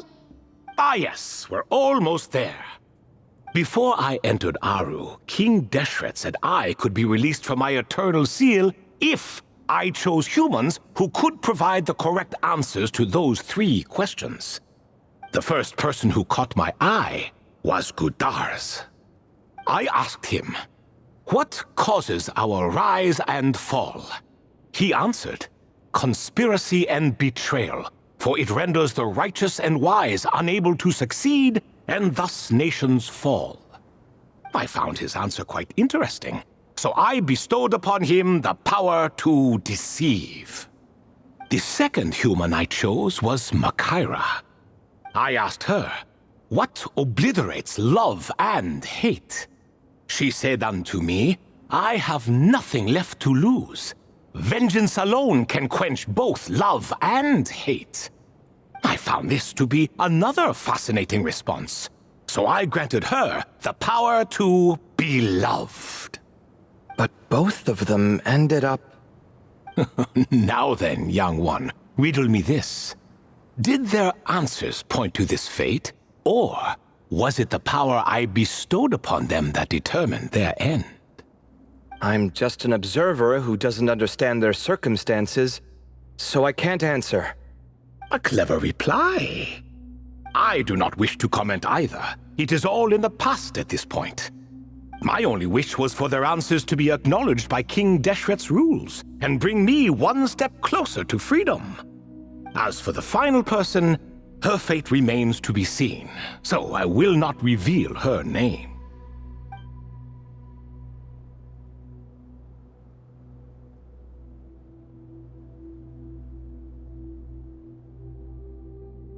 I asked her, "What determines truth and falsehood?"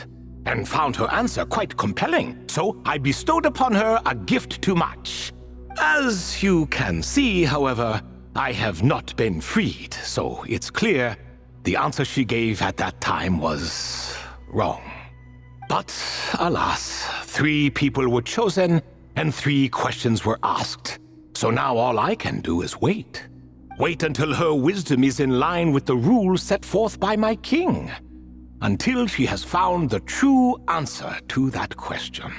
No wonder there was no 3rd stone slab then. Or perhaps you're just not ready to include her in the story. Though that might be a generous interpretation. Well, it's not merely because her story remains unfinished. As the remaining priests of this place left or passed on, there were none left to record the events that followed. Besides, stone slabs are few and far between in the Great Red Sands. In the sprawling desert, very few things or people even manage to leave a trace. But sometimes I can't help but wonder if that young man from several centuries ago had been willing to answer my question. would I have left Aru by now? Wait, so there was someone else? Of course, it has been thousands of years after all. All sorts of people have stumbled upon this place, but I only chose the special ones. That young man had such a singular intelligence, though his companion, by contrast, was rather average. The author of those notes we found? The student named Zandik? Ah, yes, I think that was his name. In truth, I was unsure whether I should grant him my third remaining gift.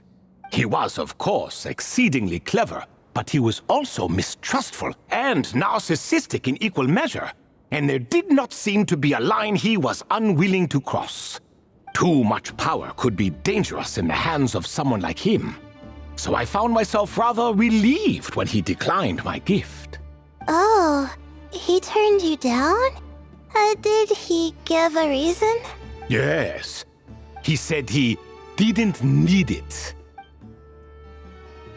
I still remember the look in his eyes. Nothing stood out per se, and still I could sense contempt and disdain radiating from his gaze. I could not give an exact reason, but on instinct I just knew it would not end well to get close to a man like that. So, I tricked him. "Stick close to your companion," I said. "Only the descendants of Tulatula can come and go as they please. Leave him behind, and there is no escape for you." So, does that mean his companion wasn't a descendant of Tulatula? Oh no, that part was true. The lie was in the other half. Anyone can enter or exit this place. There are no restrictions. I saw that his companion was exhausted and was concerned Zandik might leave him behind, or worse, that some other accident might befall him. So I made up an excuse to prevent Zandik from going a step too far. Oh, and speaking of, Sandik's companion had the same blue hair and pointed ears as you. Wait, does that mean Layla's also a descendant of Tulatula? Indeed. When Hermanubis founded that city, he took in many who had nowhere else to go. Today their progeny are scattered to the four winds, and indeed are far more numerous than I could have imagined. So the person you protected could have been my ancestor. Yes. You're very welcome for that. Could I ask another question, Lord Ibis King? Of course. I have nothing but time, I'm afraid. Did you also save me and a man named Jur? I did. You two were quite unlucky bumping into a device King Deshret once used to measure human brain power. That contact caused more knowledge than you could handle to flood into your minds. So I replaced that knowledge with simpler, repetitive information. Of course, the side effect being the same thought repeating over and over again in your mind, but that should resolve itself in time. How many moons are there in the sky? Yes, that was the phrase I used in your head. I forgot the other one, though. I believe it had something to do with food. Both were spur-of-the-moment decisions, so no need to dwell on the meaning too much. Oh, I see. Thank you, Lord Ibis King. As I said, young one, you are most welcome. If you're inclined to return the favor, perhaps you could turn off that device so no one else can trigger it? There's only so much a cat's paw can do, so I'm afraid this is something I must leave to you. Or Marak, I suppose. Oh, splendid! Another one bites the dust. Such is the fate of things here. Day by day, little by little, the remnants of ages past fade into obscurity. For that reason, the gifts of bygone eras, be they tied to your blood or technological in nature, are not to be revered. They are tools, nothing more. Disrespectful? I simply make the most of what I have. Besides, our king has been gone all these years. What good does it do to revere him now? Oh, are you talking to the Goat King again? No, Croco this time. He's pestering me for another game of chess. Says he wants to even the score. Wishful thinking, if you ask me. If we counted one push-up for every loss, he'd owe me 300,000 by now. Of course, that's just a rough estimate. I've never kept count. It appears that's something you like. Being someone unable to be defeated. I suppose so. All right then. Time for me to extend my winning streak, and for you all to head home. In truth, deep down, I know even the answers to those 3 questions will not change my fate. But that is for me to reckon with. Go on now.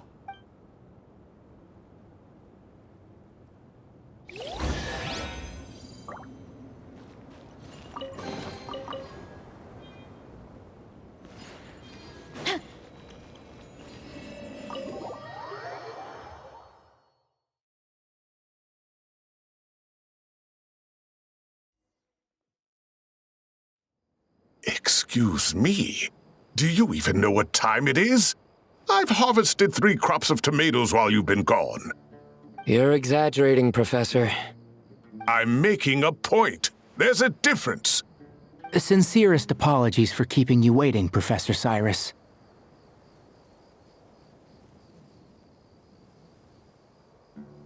See, that's what I call manners. Now, are any of you hurt? Nope. It went way smoother than we expected, actually. I presume the investigation is complete then. Come, tell me all about it. Oh my, did you luck out? If you've read the work from the Vahumana Darshan, you would know that the Ibis King has, well, let's call it a mixed record. Perhaps he softened up a bit in his old age, and that's why he chose to help you. Or perhaps he just didn't have a good enough reason not to help us. See? Marak agrees. How do you even know that's what Marak meant? That could have just been a happy noise. In any case, there's a lot to be happy about. We figured out what happened to Layla and Jur, and there were some unexpected takeaways too. Yeah, I never expected to learn about my ancestry. I've always thought of myself as just an ordinary student. I never would have even considered something like that could be true. Come to think of it, our ancestors might even have been friends at some point. Huh? You're right. Maybe I should take a trip back home to see if I can find any records about that. Oh, I was just throwing that out there. I wouldn't want you to go to the trouble. It's fine. My advisor gave me a break, and I still have a few days left, so... Oh, wait. My study topic. I haven't made any progress at all. No. I need to focus on that instead.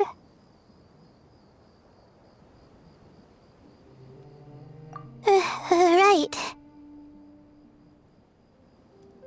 Couldn't you help her, Professor? Huh? No, I could never. Me, you say? I'm from the Spatamar Darshan, and I don't think that Nephis or Zahahadi researched the stars. All I have to offer are my homegrown tomatoes. Although I suppose it's not impossible. I can ask a few old friends to recommend some interesting topics. You really don't have to. It sounds like a lot of work. Hardly. A few passing questions while we water the plants? It's no trouble at all. Thank you so much. Of course. Now it's getting late, and you all must be tired. Let's wrap things up here. Some say desert nights are the sun taking mercy on us after the heat of the day. So, let's leave while she still feels merciful.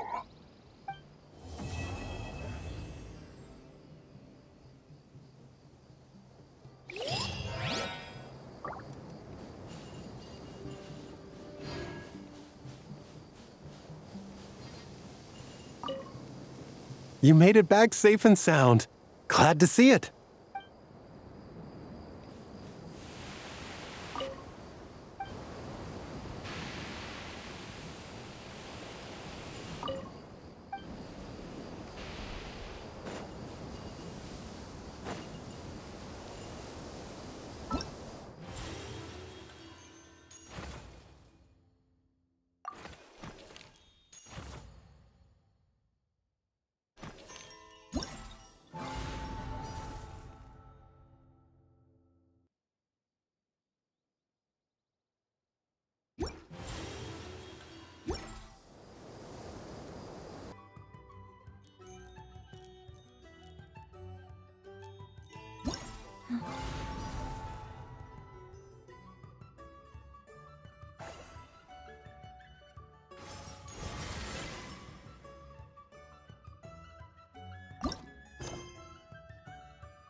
Burn it down!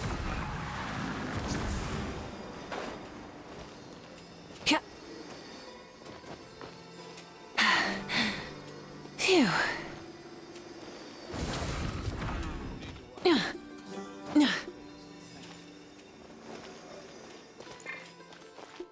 Rise with the sun!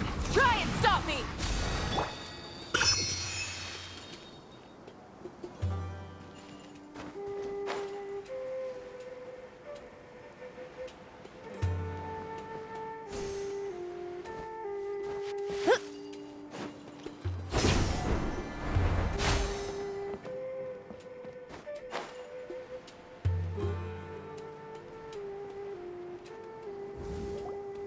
Traveler! Paimon, over here! Welcome to the home base of the Fieldwise Center! As you can see, the core projects are already up and running, so we can get to work at any time! Huh. This feels like one of those places light novels talk about. You know, the adventuring hubs where rookies gather to take quests and stuff. Oh, and almost like a school festival at the same time, with everyone getting together to learn and then forming teams to hone their skills. It's so exciting!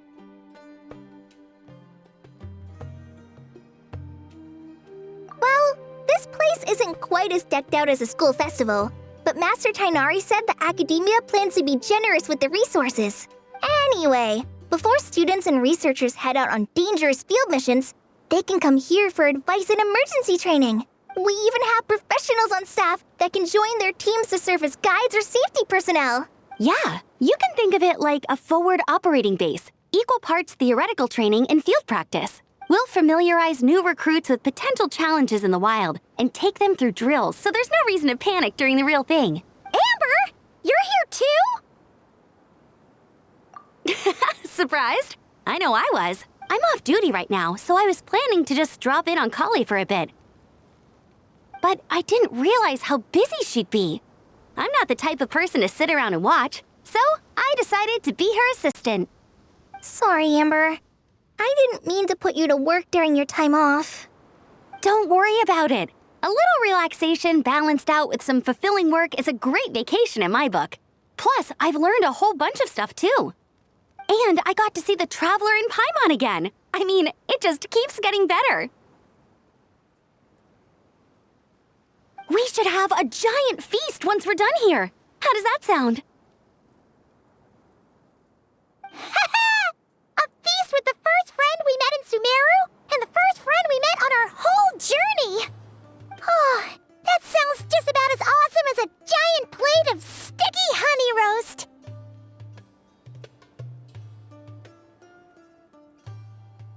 All right, down to business then. Kale and I are in charge of the Scouting Speedsters project. The focus is using devices and machines to pass through hazardous areas, survey terrain, and get details on potential threats. Plus, Amorta research indicates that during dangerous situations, having the support of an adorable companion can help set adventurers' minds at ease and prevent excess nerves. So, we took inspiration from Cullen Anba and Baron Bunny to create 2 scouting devices that are both adorable and useful. Cullen Anbot and Bar Drone Bunny. So far, feedback has been pretty positive. Once we've collected enough data, the academia will continue to refine the scouting buddies and release even more designs. A bunch of Cullen Ambas and Baron Bunnies running around the wilderness? What is that gonna look like?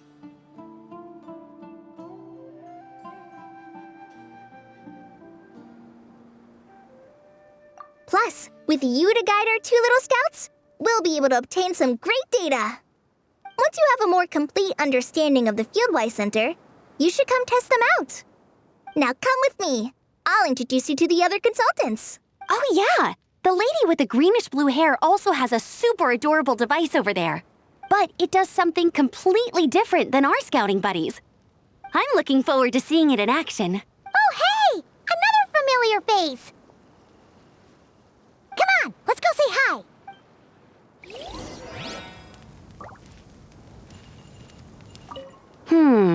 I should adjust the legs so Bar Drone Bunny can run even faster.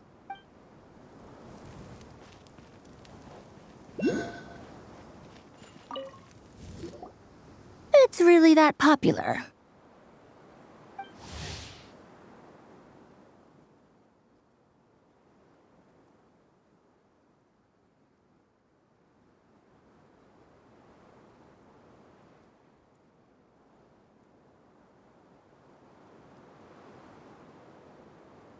The internal locomotion mechanism is clever enough, and the execution on the terrain recognition, remote control, and weight detection modules isn't bad. But the appearance... it might as well be a doll for a child.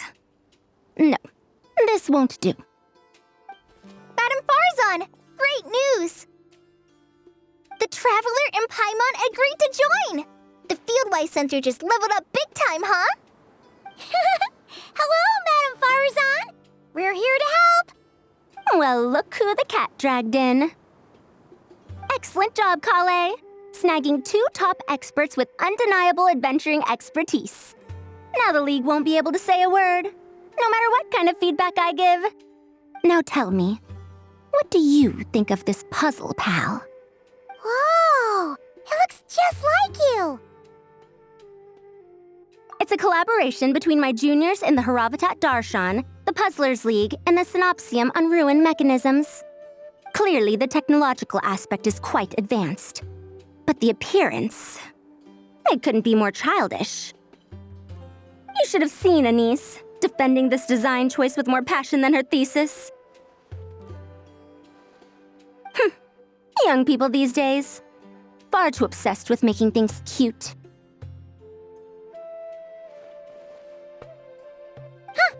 Paimon kinda likes it. Kali and Amber were just saying how cute companions can help adventurers stay calm. With a doll that looks like you by her side, Paimon thinks she could go adventuring in a super dark ruin and not even get scared. Well, that line of thinking does have merit. And I suppose choosing this particular appearance is a sign of their respect. For me. Still, there are adventurers who place greater emphasis on reliability and technical composition. People like that don't just want their devices to be able to survive an avalanche, but to look the part. And for their appearance to reflect the high-tech composition. The fluffiness of this puzzle pal, on the other hand, doesn't give the impression it would be a reliable or formidable device. The appearance may even be distracting. Now picture this. A thick metal casing, square in shape, with a matte finish and openings to showcase the complex technical composition. That would have much more visual impact. I'm the perfect example of this. I have a youthful appearance, and so people question me on occasion. If I had a head of white hair instead, things would be different. Really? Then, do you want Paimon to talk to them? She has white hair. What? No!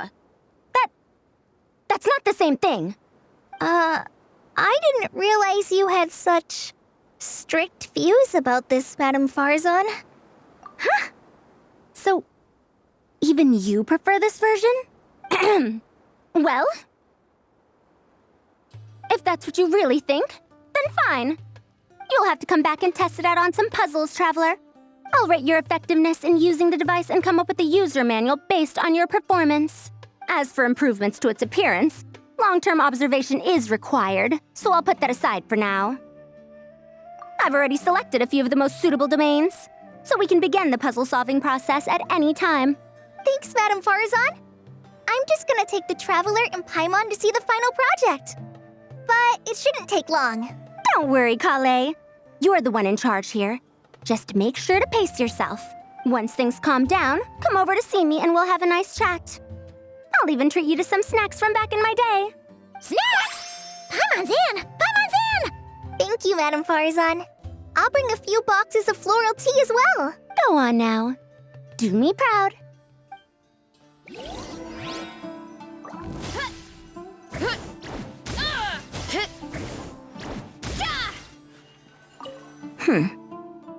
Perhaps we shouldn't change it after all.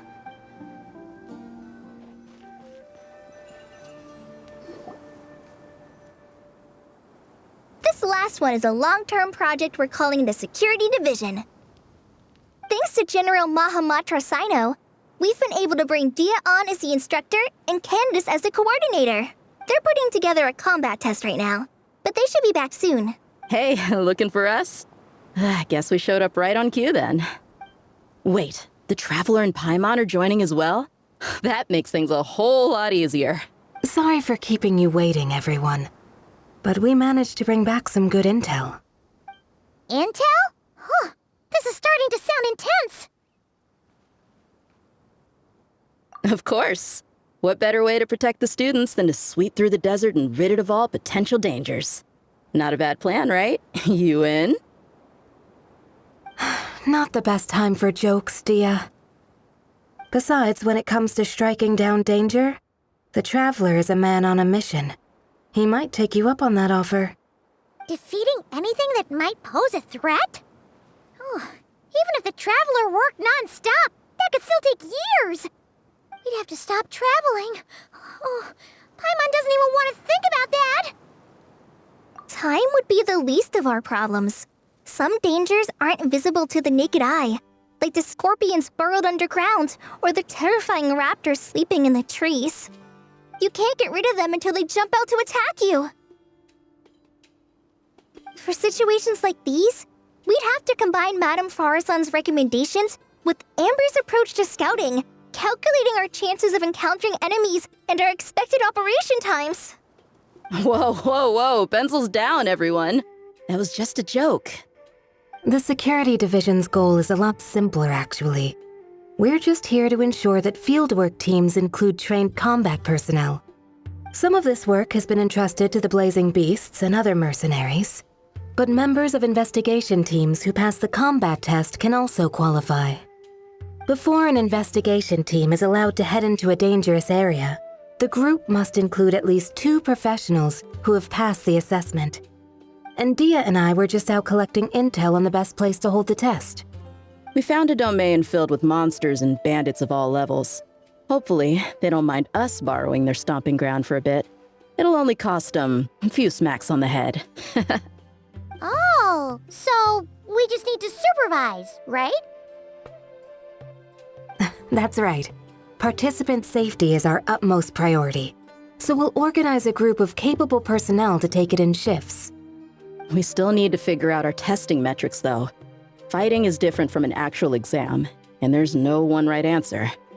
Mercenaries like me, we all have our own style. That's not a problem in actual combat, but when it comes to teaching, we tend to stick too much to what we're used to. So, we need someone to give us a baseline. Someone who has the experience, but also takes a more flexible approach in combat.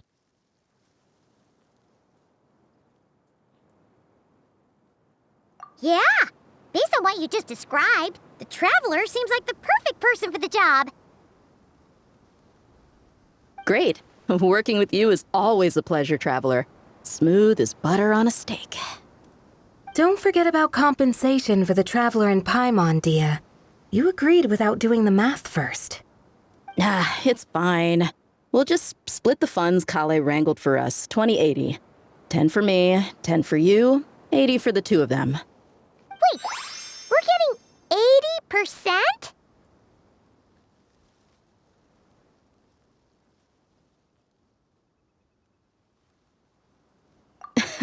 Don't sweat it. We're just in charge of the long-term operations. You're the one setting the metrics for the whole thing. So I think we got the better end of the deal. We've talked about a partnership in the past, haven't we? Well then, consider this the perfect place to start. Then I'll draw up a detailed overview of the compensation so it's clear for everyone. That'd be great. And don't worry, Miss Candace. About that piece of land you're leasing to the academia, the one used for grain storage, I managed to get them to agree to a 30% increase in their rent payments. Oh, thank you. Those funds will go to fixing up some of the village facilities, which should make for a more comfortable experience when investigation teams stop there in the future. All right, we should finish up our arrangements for the combat test. Stop by our station when you're ready, Traveler. See you soon. Oh, you sure are the beating heart of this operation, Kale. You brought the whole gang together. Oh, no. I'm just doing what I can. I still have so much to learn, so much work to coordinate. But for now, let's just give it our all. You bet! We'll make the Fieldwise Center the best it can be!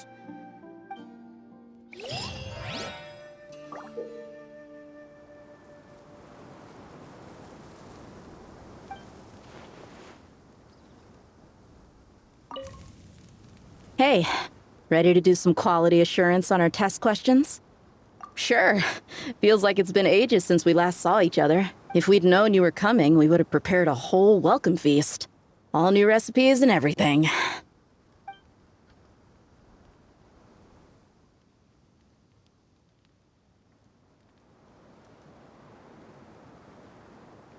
It's a funny story, actually. The last time I was in Fontaine, I brought a few cookbooks and some spices back with me. Then, I gave them to Candace, and she went into full chef mode, coming up with all sorts of new things. Like Romaritime flour meat jerky mixed rice. At first glance, it looks no different than the usual Aru mixed rice.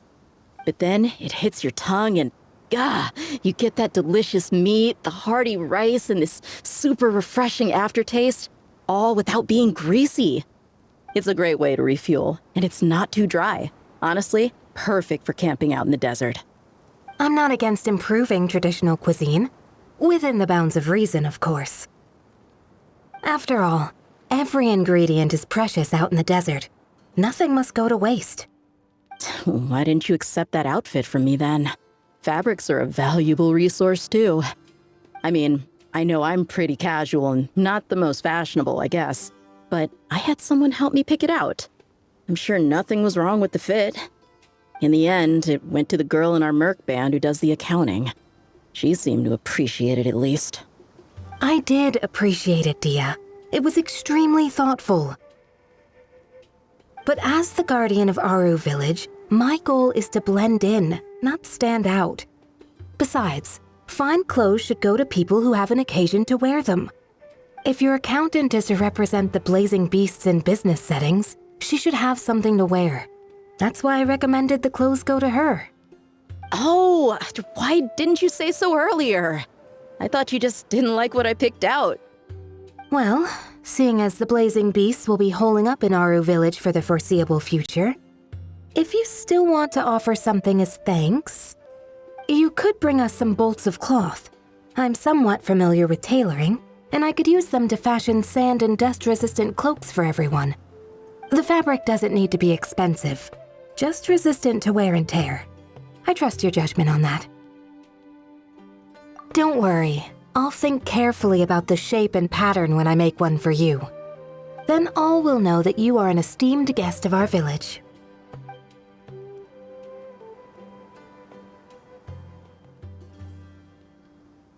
Oh man, I'm getting kind of excited. In that case, maybe I'll head to Liyue next.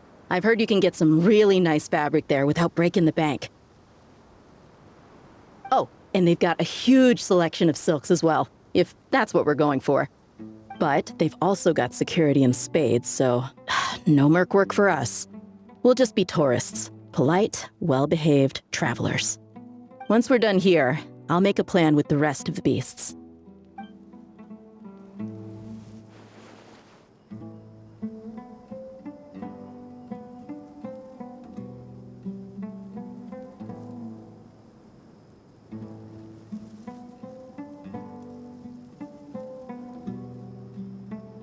Strength is one of those things where you gotta use it or lose it. So, wanna train with me sometime?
Sharing my knowledge.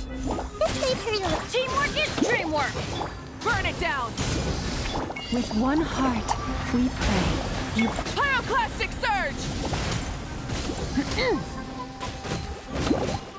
Let's light it up! The Temple of Wisdom. I'm going in! Huh? for the everlasting forest. We rise with the sun!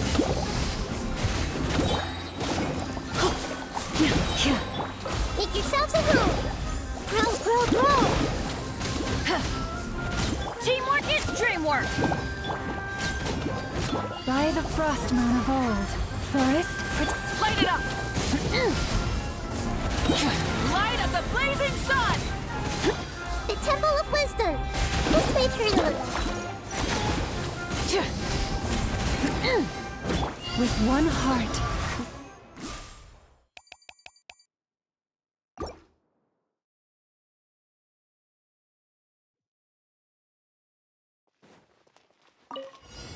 Wrath from the sky! Sharing my knowledge! Yeah, minute to minute. By the frost moon of old. Everybody stand back! Grow, grow, grow! This way, Turtle! The Temple of Wisdom! With one heart, we pray. Rise with the sun! Teamwork is dreamwork! I see everything! Sharing my knowledge! Pyroclastic surge! By the frost moon of old. I'm going in! Make yourselves a home! Burn it down!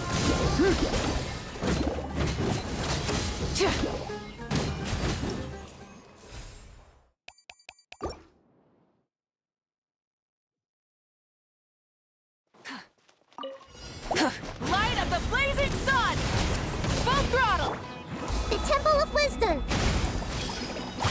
With one heart, we pray. Everybody stand back! Committed to memory. Rise with the sun! Make yourselves at home. This might hurt a little. Lush as the moonlight for the everlasting forest. I'm going in! Let's light it up! Light it up! Pyroclastic surge! The Temple of Wisdom. Committed to memory. By the frost moon of old. Everybody stand back! Rise with the sun! Wrath from the sky! Sharing my knowledge. This might hurt a little.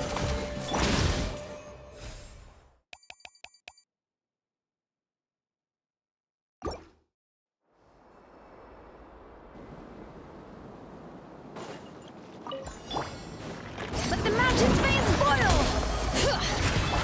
Start the clock! Step aside! Time to shine! Shower me with the... Oh dear! One fell swoop! Charge! It's justice o'clock! Let engraved names echo! Bring it! Step aside! Let's move! Yeah! Oof! Ultimate flying kick! Hi! Let the mountain's veins boil! Let the world come alive! Headbutt! Hero incoming! Stop! Start the clock! Quick as a flash! Hi! Hear the echoes of the valley! Bring it! Santana! Grant me strike! Hero incoming! Step aside! On my mark! It's justice o'clock! Time to shine! Yoo-hoo! Let engraved names echo! Look out below! Hi! Charge! Let's move! Controlled breathing!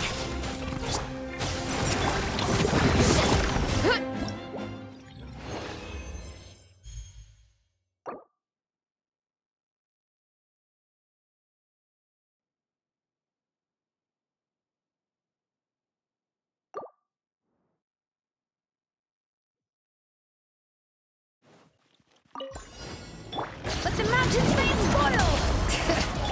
Let my name echo in song! Strike up, start the clock! Faster! Yeah! Look out below! Ultimate flying kick! Hero incoming! Oof! Charge! Hear the echoes of the valley! Kapow! Hi! On my mark! Controlled breathing! Shower me with praise! Let the world come alive! You ought to stand down! Charge! Yeah! Kapow! Hero incoming! Oof! Charge! Yeah! Let the mountain's veins boil! Bring it! Let's move! Quick as a flash! Headbutt! Charge! Let my name echo in song! Yeah! Hero incoming! Yeah! Headbutt! Charge! Yeah! Start the clock! Faster! Let engraved names echo! Yeah! Hi!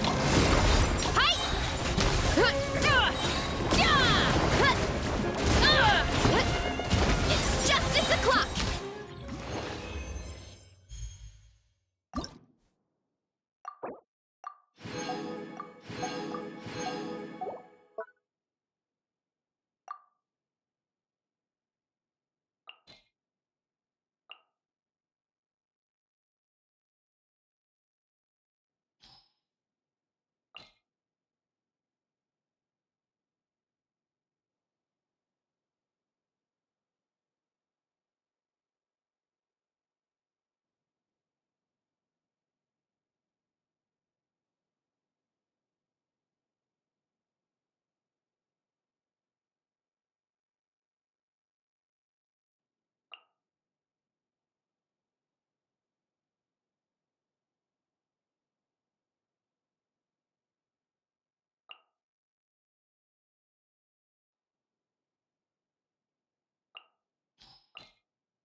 Hey there! Order guide you. Rise! Hear the echoes of the valley! Let's light it up!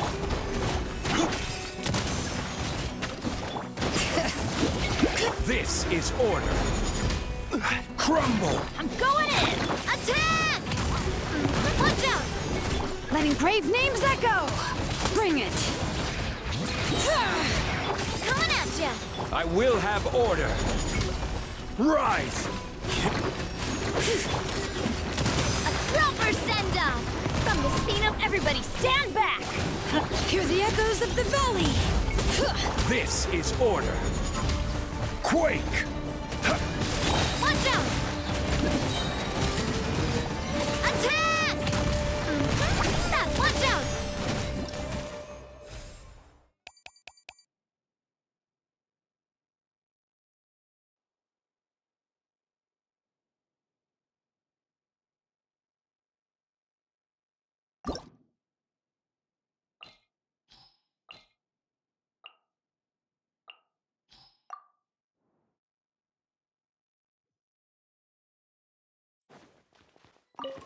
Pyroclastic surge! Attack! Hey there! I will have order. Letting brave names echo! Watch out! Crumble! Order guide you. Oh! Fire! Well...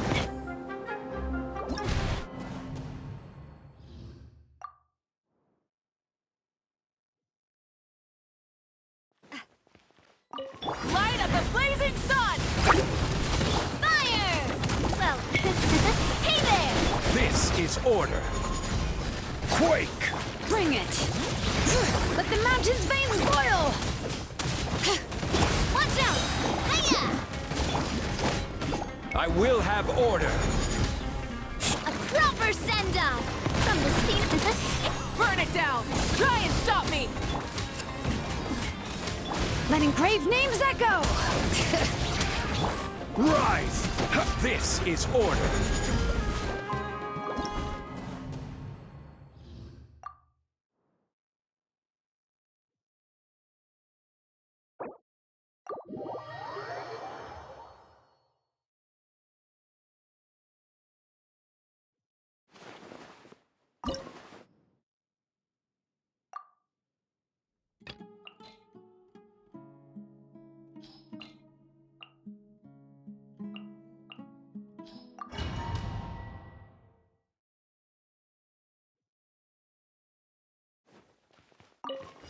Get back! Let the mountain's veins boil! Bring it! I will have order. Crumble! Attack! Coming at ya! Hey there! Here goes! Hear the echoes of the valley! Order guide you. Quake! Hey there! Attack! That's so clear the area! This is order. Rise! Letting brave names echo! Watch out! Hey there! Fire! Well... I will have order. Crumble! Watch out! Get back! Hear the echoes of the valley! Fire! Well, with rocks.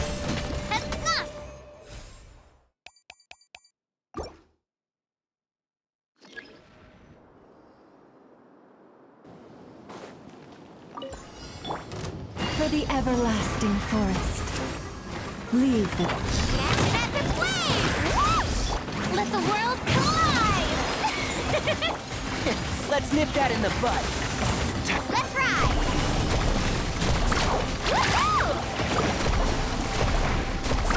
Amazing! Woohoo! Let's shred, Sharky! Forest, protect us by the frost moon of old. I'll uproot you! Can't... Time to shine! Carving waves! Amazing! Surf's up! Check this out! Best of luck! Branch into song. With one heart, we pray. Let's nip that in the bud. And shroud!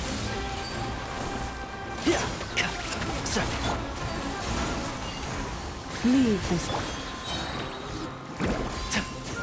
I'll uproot you! One with the forest. For the everlasting forest. Let my name echo in song! Forest, protect. Yeah! Hey, Sharky! Let's ride! Woohoo!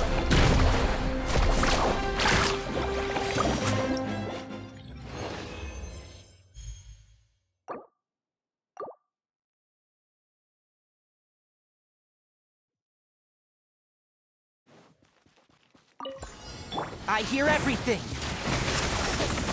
With one heart, we pray. Time to shine! Yoo-hoo! Action as a flame! Whoosh! Amazing!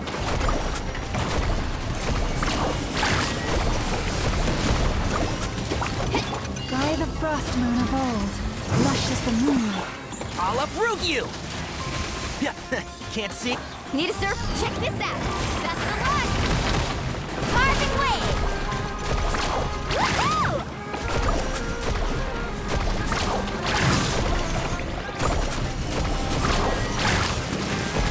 For the everlasting forest, branch into song. Let my name echo in song! I hear everything.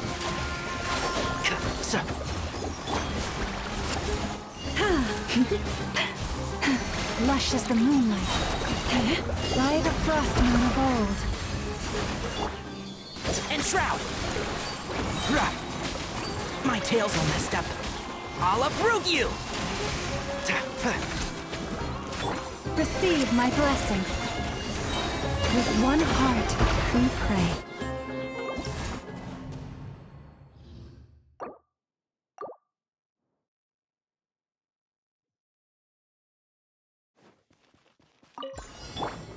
Time to shine! Let's nip that in the bud. One with the For the everlasting forest. Action as a flame! Whoosh! Surf's up! Woohoo! Surf's up! Let my name echo in song! Shower me with... Check this out! Best of luck!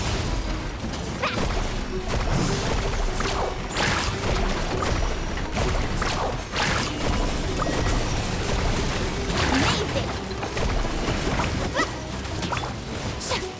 and shroud!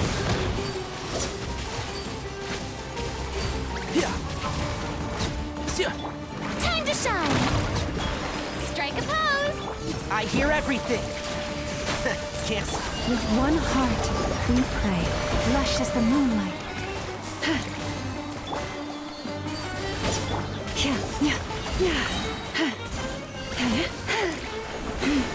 And shroud!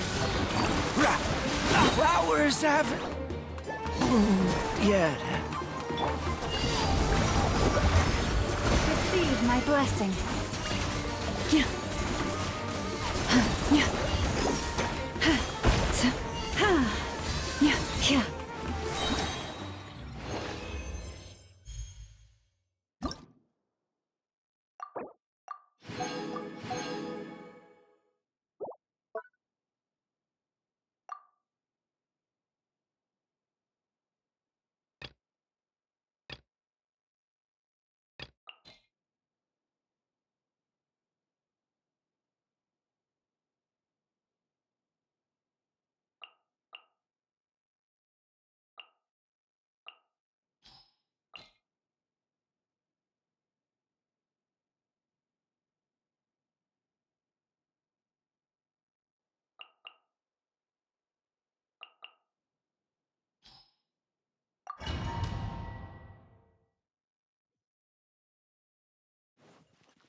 On my mark!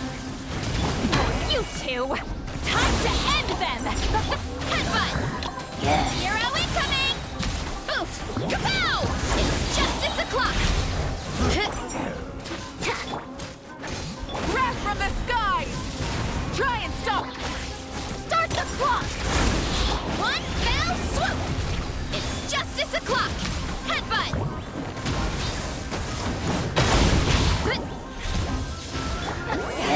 Suffer the wrath of Easley! Get pyroclastic surge! On my mark! Form first! Hero incoming! Oof! Hero incoming!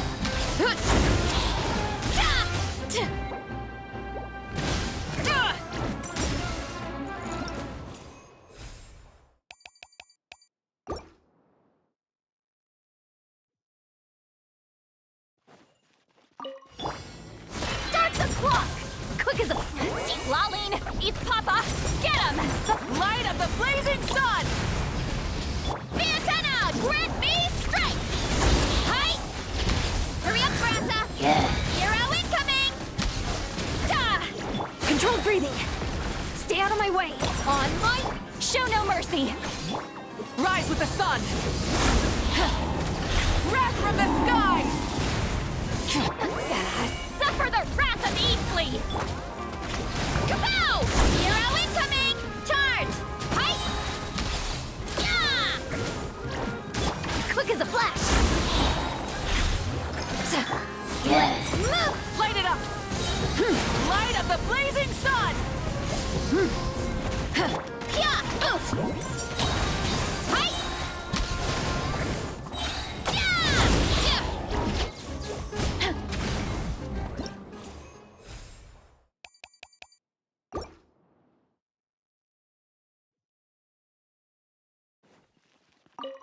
Pyroclastic surge!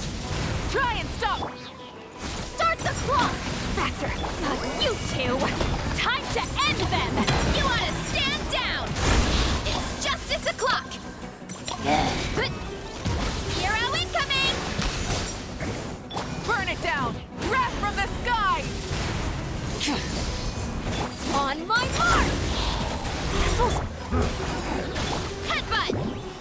Charge! Look out below! Suffer the wrath of Easley! Maximum power! Hero incoming! Headbutt! Light of the blazing sun! Start the clock! Quick as a flash! Show no mercy! Charge! It's justice o'clock!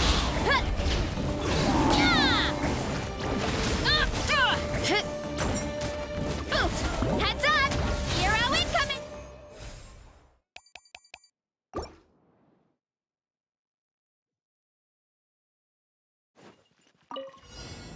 Pyroclastic surge! On my mark! Controlled breathing! Eat Lolling! Eat Papa! Get him! One fell swoop! It's justice o'clock! Headbutt! It's justice o'clock! Wrath from the skies! Full throttle! Start the clock! Faster! Oof! Look out below! It's justice o'clock! Not you two! Time to end them! You ought to stand down! Charge! Hero incoming! Light of the blazing sun! Let's move! Control breathing! Get to work! Oof! Look out below! It's justice o'clock! Heads up! It's justice o'clock!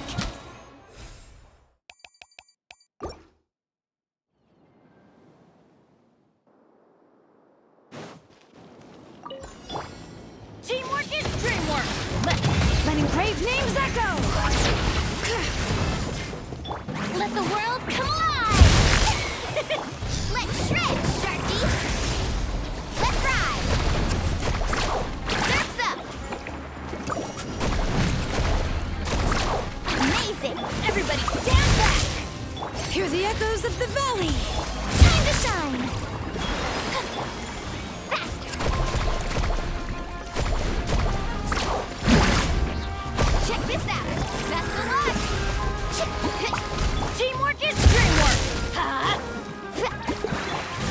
my name echo in song!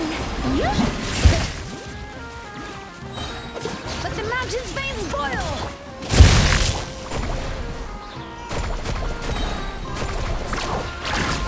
Let's shred, Sharky! I'm going in! Bring it! Let's light it up! Let's ride!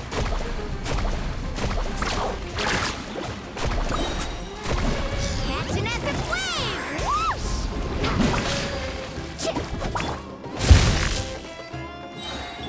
Time to shine! Strike a pose! Teamwork is dreamwork! Ha! Hear the echoes of the valley!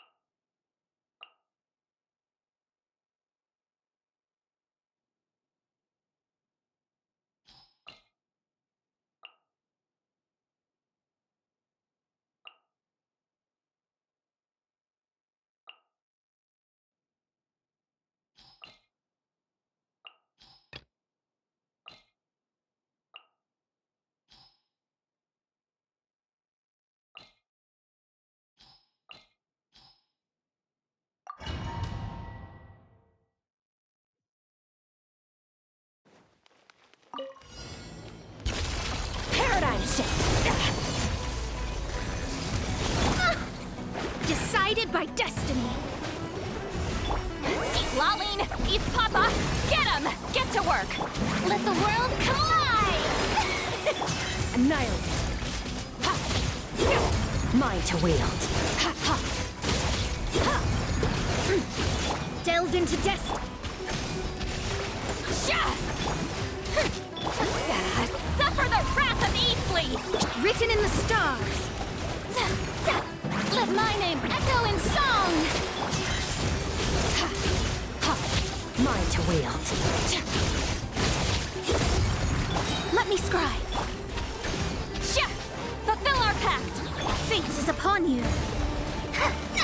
You two! Time to end them! Search!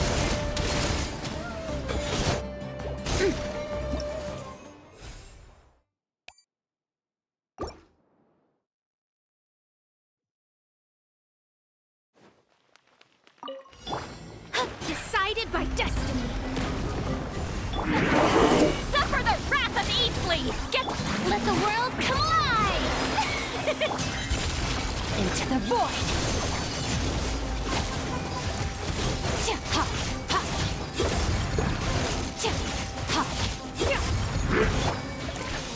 Show no mercy! Shadows of fate! Fate is upon you! You two! Time to end them! Let my name echo in song! Shower me with...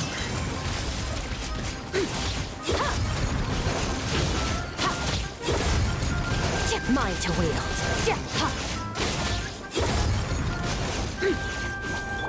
Written in the stars. Delved into... Extinguished.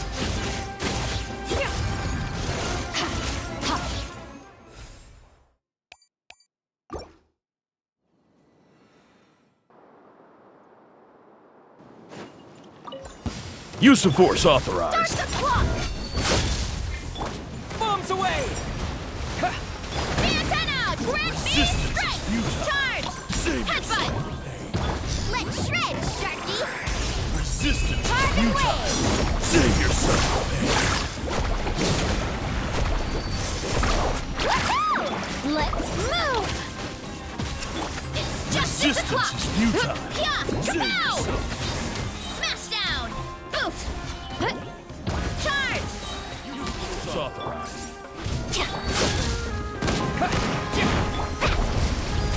Resistance is futile. Save yourself. Shellac! On my mark! Form first!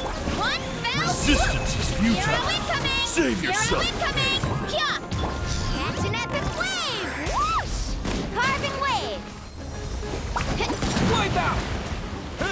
Resistance is futile.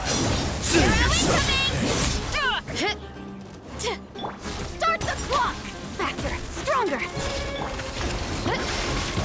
Hero incoming!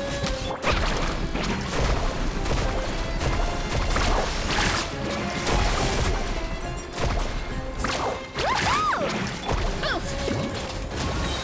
Hi! Yeah! Heads up!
This moment will be frozen in time. Time to shine! Strike a pose! Suffer the wrath of Eatsley! Get to work! Paradigm shift! Surge!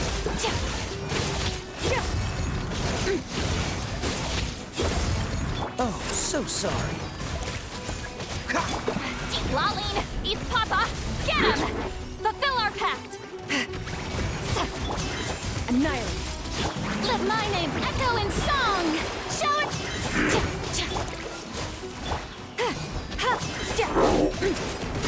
Surge! Power!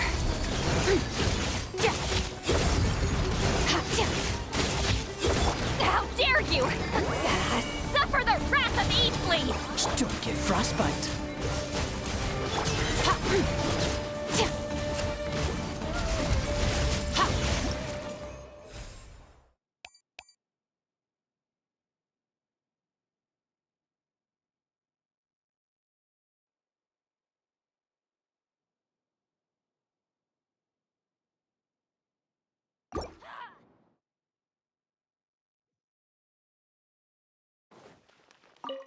What's the herb? This moment will be frozen in time. Time to shine! Yoo-hoo! You two! Time to end them! Fulfill our... Into the void! Annihilate!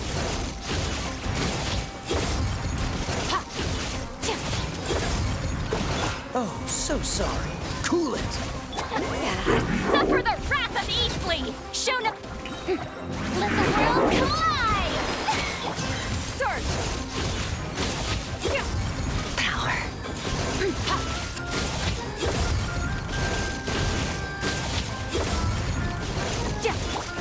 Laline! East Papa! Get him! Fulfill our pact! Dodge this. This moment will be frozen in time. Extinguish!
Use of force authorized. Stand down! It's justice o'clock! It's just fate is upon you. Let me scrub. Let's move! Controlled breathing. Let's ride! Use of force authorized. Let's shred, Sharky! Headbutt! It's justice o'clock! Yeah! Heads up! Hi! Yeah! Start the clock! Faster! Written in the stars. Hi! Yeah! Yeah! Look out below! Volcano! Shadows of fate! Quick as a flash! Let's move! The antenna! Grant me strike! It's justice o'clock! Fate is upon you! Check this out! Best of luck! Carving waves! Amazing! Woohoo! On my mark! Headbutt! It's justice o'clock! Boof! It's justice o'clock! Use of force authorized. Yeah! Decided by destiny! Yeah! Use of force authorized. It's justice o'clock! Resistance is futile. Save yourself. Hi!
You're back! Ready to delve into the art of solving mechanical puzzles? Or did you want to have a chat? As you wish. When it's you doing the asking, I'm an open book. Refined, naturally. Not that I have anything against cuteness. A plush little thing with big eyes and a round face. I can see the appeal as much as anyone, but at my age, clinging to such objects like a child is somewhat undignified. Now, some of the newer stuff on the market is just exquisite. Made with the finest material, sculpted in elegant lines with features that glitter like gemstones. The element of cuteness is there, but it also doubles as a piece of art. Wait a second. I thought your questions were going to be academic in nature. What is the meaning of this? Ahem. Fine. I'll let it go this once. But that excuse won't work a second time.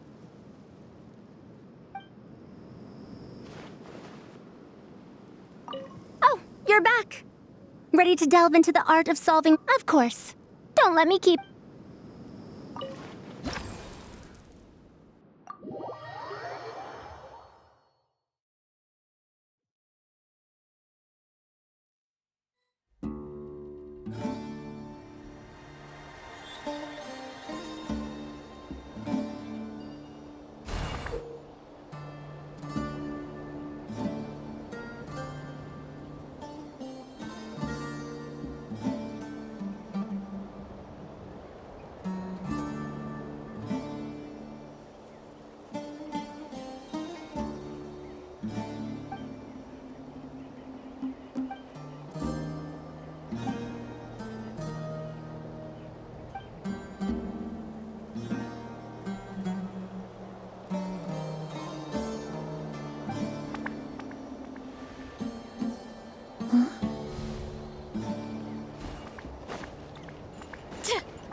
You're back!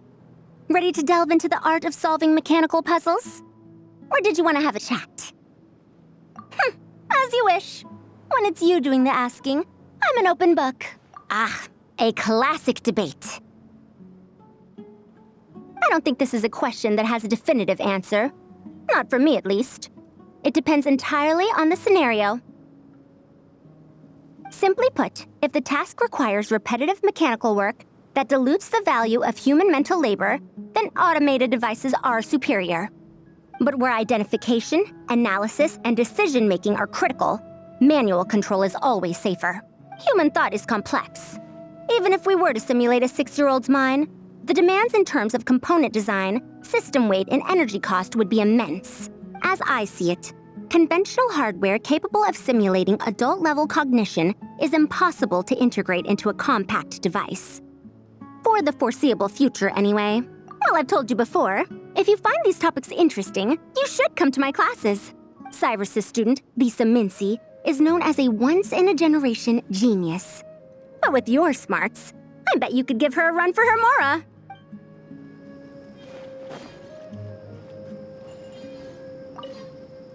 Hey, ready to do some quality assurance on our test questions? No worries. We'll start once you're in peak form. Feel free to get some rest if you need it. We have more than enough time.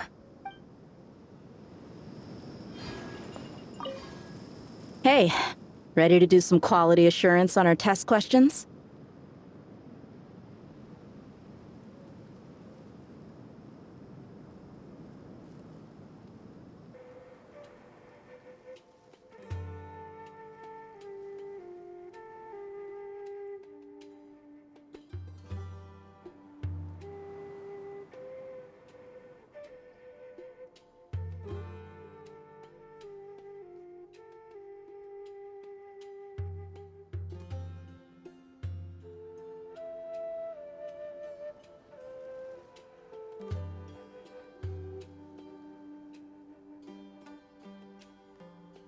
No worries.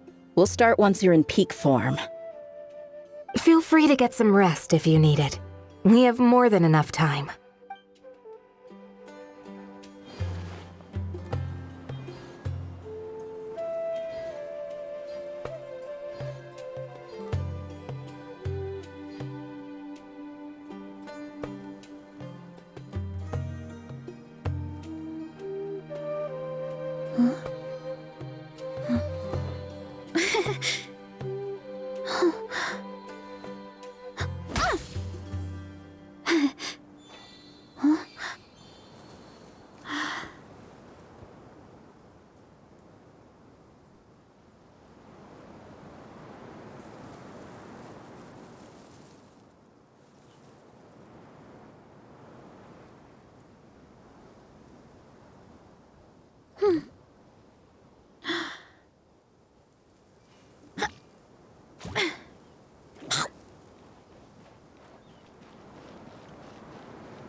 Hey there! Ready to go full speed ahead with Cullen Anbot and Bardrone Bunny?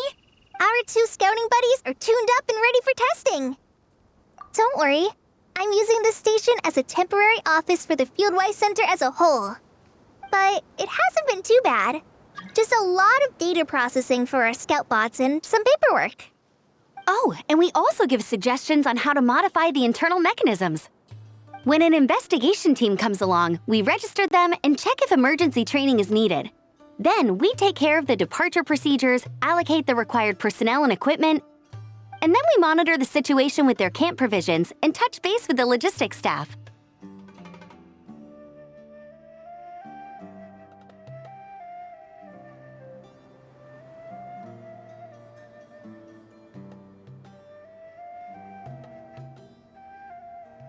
I don't mind. It's just temporary. The center hasn't been open for too long, so we're still working out the kinks. Yeah! Plus, verifying travel qualifications and keeping an eye on logistics is nothing new for me. And the academia is sending specialists to set up a formal administrative team soon. We just have to show them the ropes. Some of them are here already. So once that's set up, and the researchers submit their certifications, we can start delegating the work. And then we can take a well-deserved break.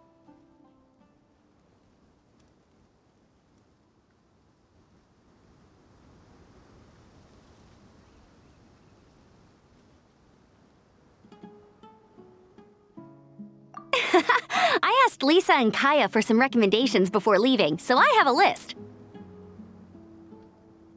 Time's been a bit tight this trip, but Kali took me around Sumeru City, and we had tons of amazing food.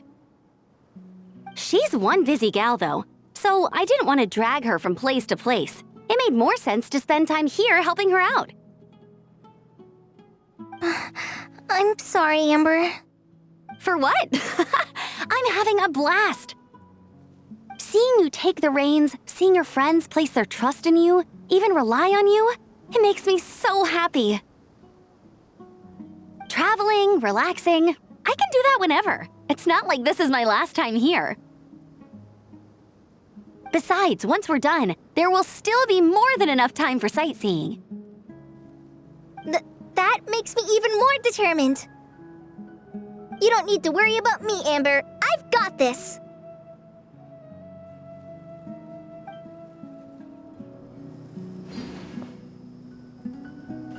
Hey there! Ready to go full speed ahead with Cullen Anbot and Bardrone Bunny?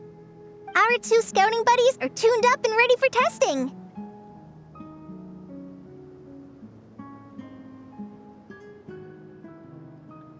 Nice! Sure takes you back to the gliding test days, huh?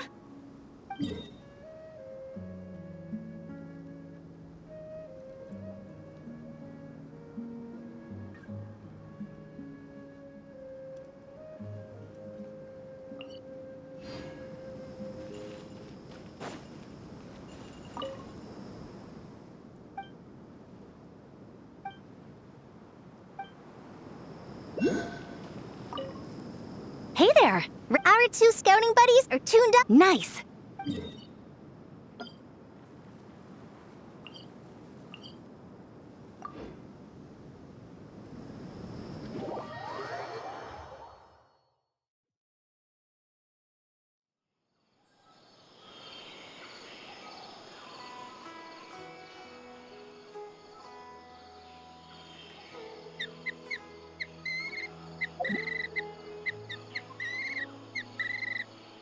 There's a lot that goes into managing an orchard.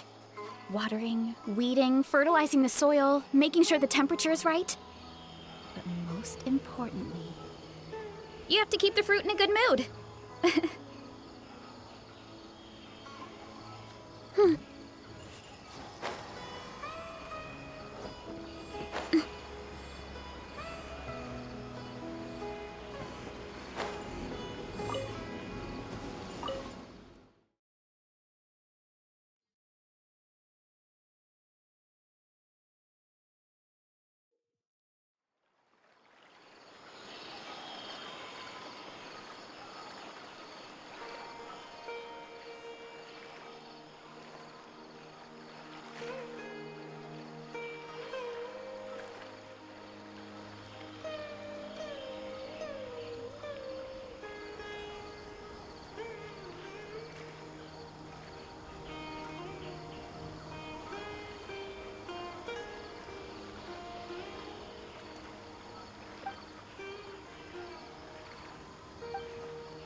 By the protection of the Electro Archon, may the blossoms of the sacred Sakura bloom eternally.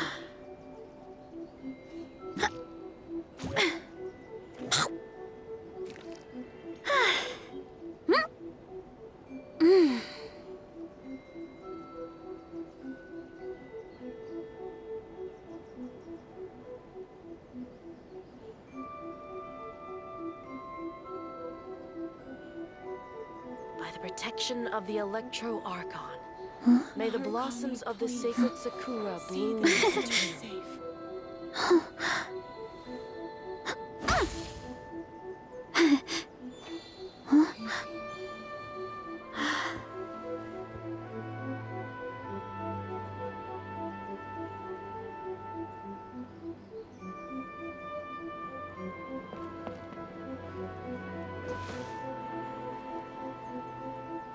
By the protection of the Electro Archon, may the blossoms of the sacred Sakura. Narukami, please. See that he stays.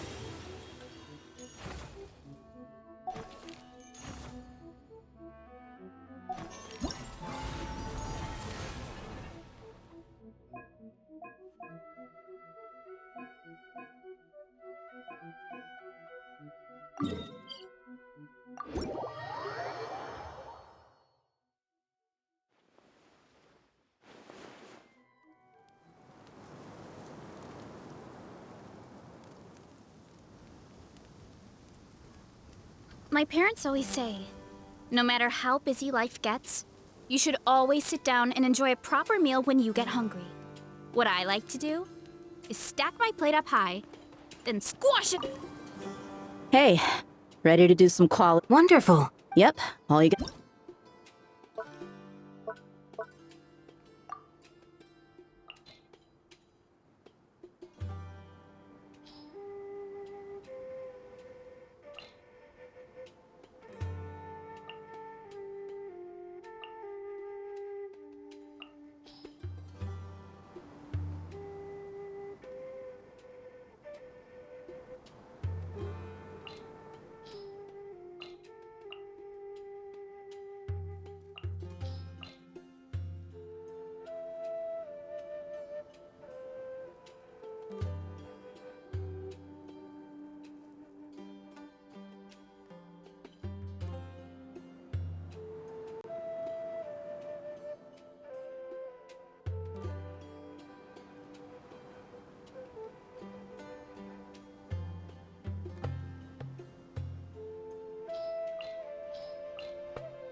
With one heart, we pray. Breathe. Preparing for dust up. Cleanup sequence initiated. Let my name echo in song! Strike a pose! You wanna stand down! Hey!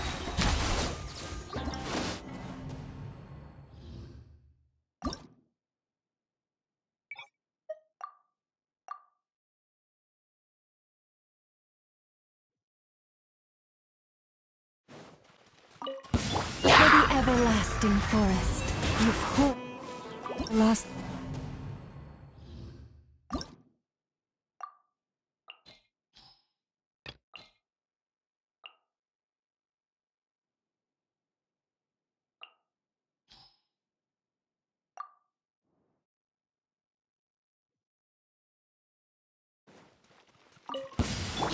is upon you. Delve into death. Annihilation mode. Defensive mode engaged. Let the world come alive! One fell swoop! Hi! It's justice o'clock! Decided by destiny. Ultimatum protocol. Let my name echo in song! Charge! Let me scribe. Fate is upon you. Ultimate flying kick! Charge! Charge! Annihilation mode. Cleanup sequence. Let the world come alive! Headbutt! Hero incoming! Written in the stars. You ought to stand down! Charge! Hyah! Hi!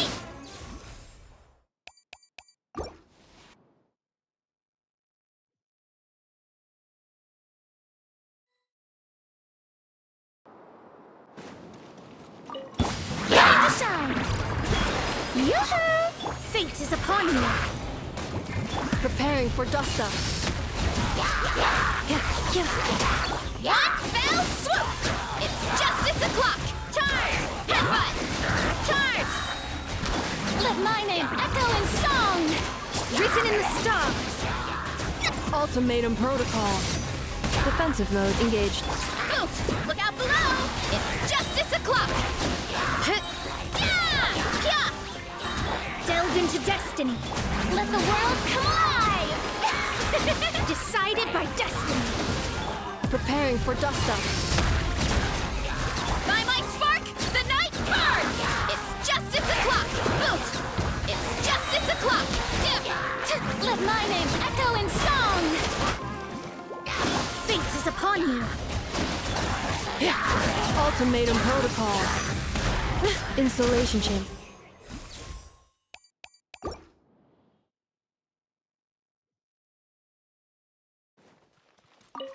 Preparing for dust up. Cleanup sequence initiated. Written in the stars. Shadows of... Time to shine! Antenna, grant me strength! Headbutt! Ultimatum protocol. Defensive mode. Fate is upon you. Let the world come alive! Hero incoming! Oof! By my spark, the night burns! Charge! It's justice! Annihilation mode.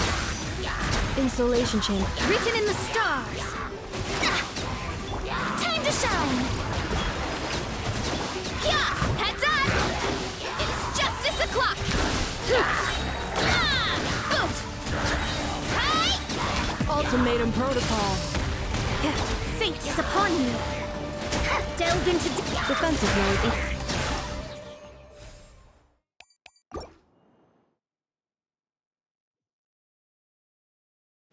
Accelerating. Written in the stars. Shadows of fate. Preparing for dust up. Insulation chamber.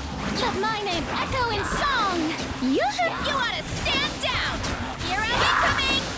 Yeah! Look out below! Charge! Fate is upon you. Let me scribe. Ultimatum protocol. Time to shine!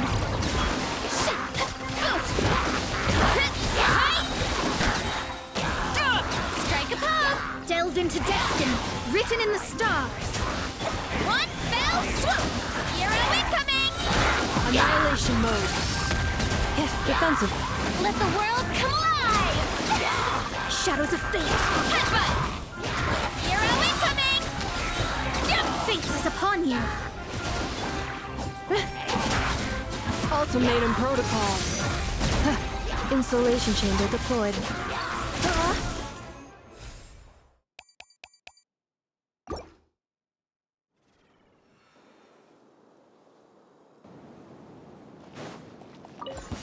Your coming was foretold. Both rock, you two! Time to... I'm going in! Everlasting as the moon. Transfixed.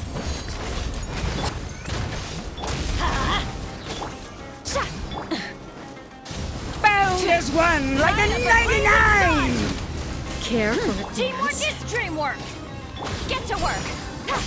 This is where you fall. Overrule. Suffer the wrath of Eastling. Dance with me! Rise with the sun.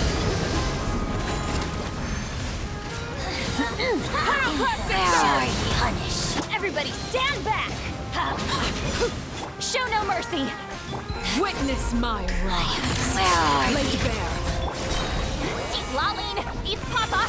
Get him. Let's light it up. No. Light of the blazing sun. I'm going in. Get to work. This is where you fall. Transfixed. Yeah. You two. Time to end them. Wrath from the sky. Teamwork is dreamwork. Everlasting as the moon. Overruled.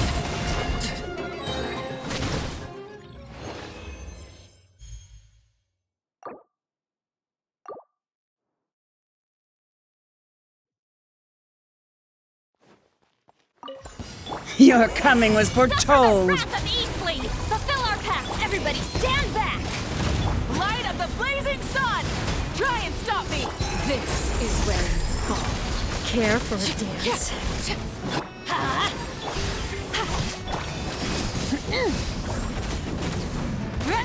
Dance with me. Teamwork is dreamwork. Let's you two. Time to Be a good audience, won't you? Everlasting as the moon. Not Burn done it down. yet. Full throttle. Pyroclastic surge.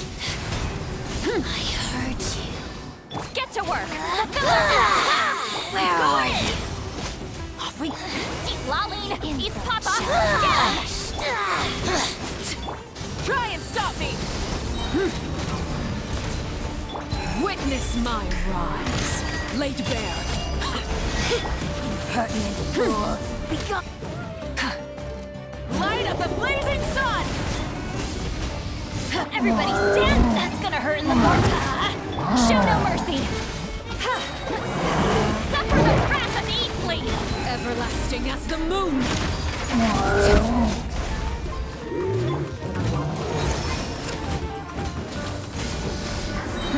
Pyroclastic surge! Teamwork is dreamwork! Let's witness my rise. Overruled.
Antenna! Grant me strength! Hero incoming!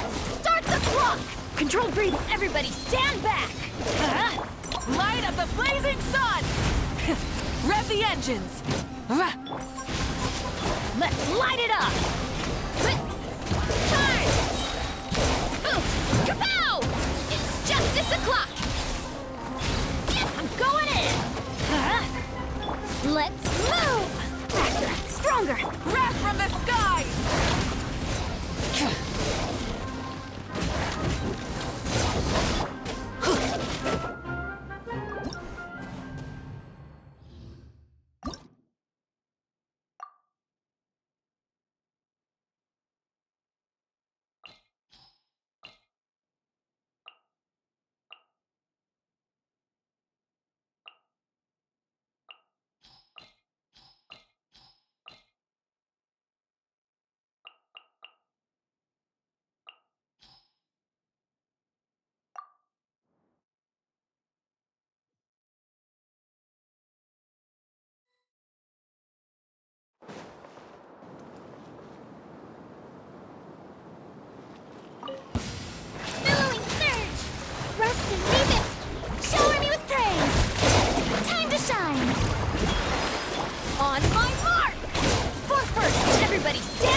Quick as a flash.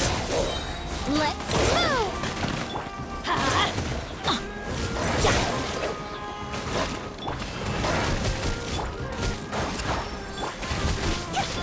Let's light it up. Teamwork is dreamwork. Allow me.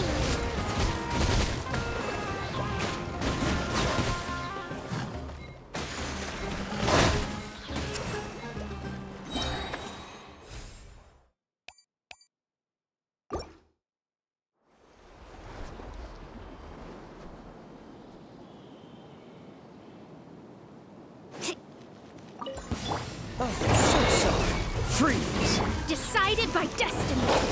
Let me scribe. You two! Time to end them! Catch an epic wave! Whoosh!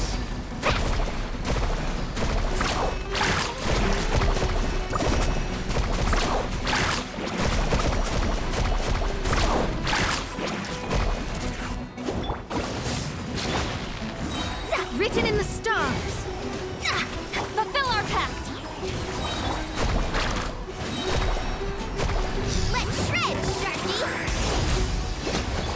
Frostbite. Dodge this. See Laline, beats Papa. Get him! Delve into destiny. Cool it. Let's ride.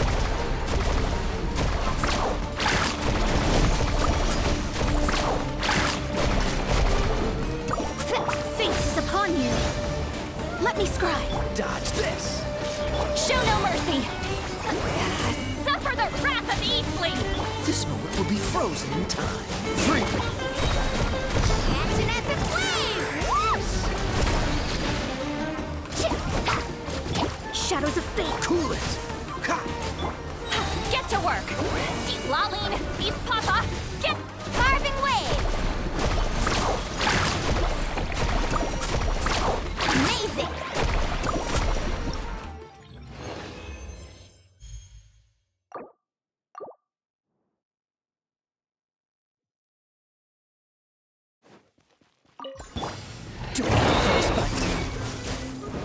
Written in the stars. Let me scribe. Suffer the wrath of Eatley. Check this out. Best of luck.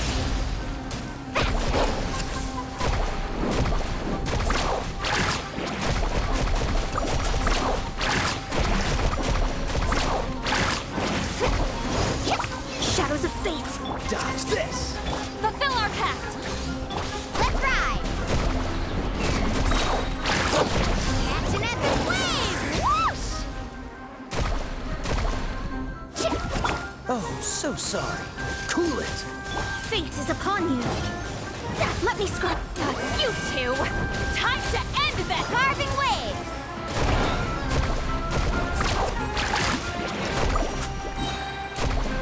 Check this out. Best of luck. Shadows of fate. Freeze! Woohoo!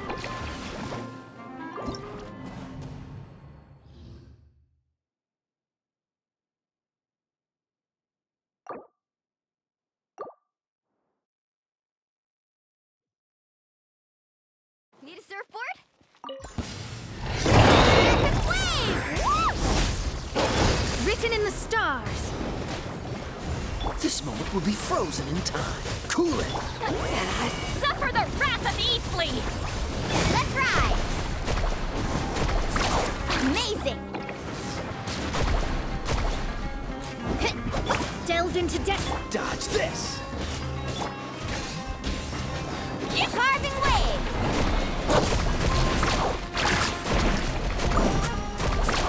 Surf's up! See Laline, beats Papa. Get him! Decided by destiny. Let's ride!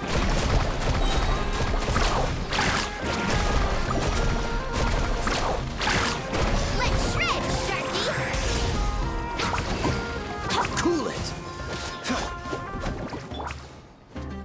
Don't get frostbite. Ha! Freeze! Let me scribe.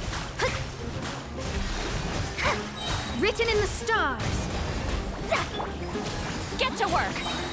You two. Time to end them.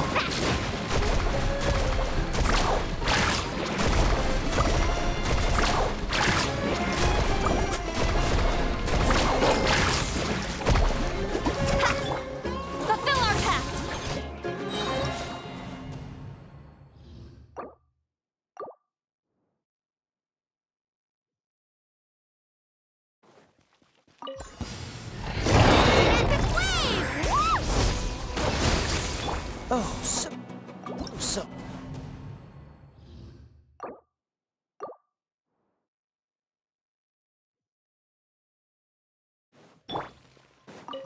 Don't get frustrated. Decided by destiny. Delve into destiny. Suffer the wrath of Eatly!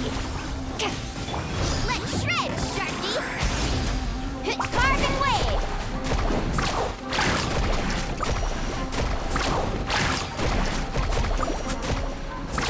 Amazing! Cool it! Get to work! Oh, so sorry. Fate is upon you. You two! Time to end them! Faster! Surf's up!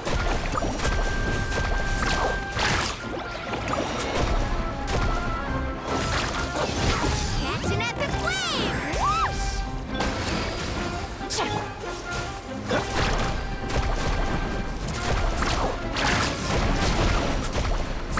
Amazing!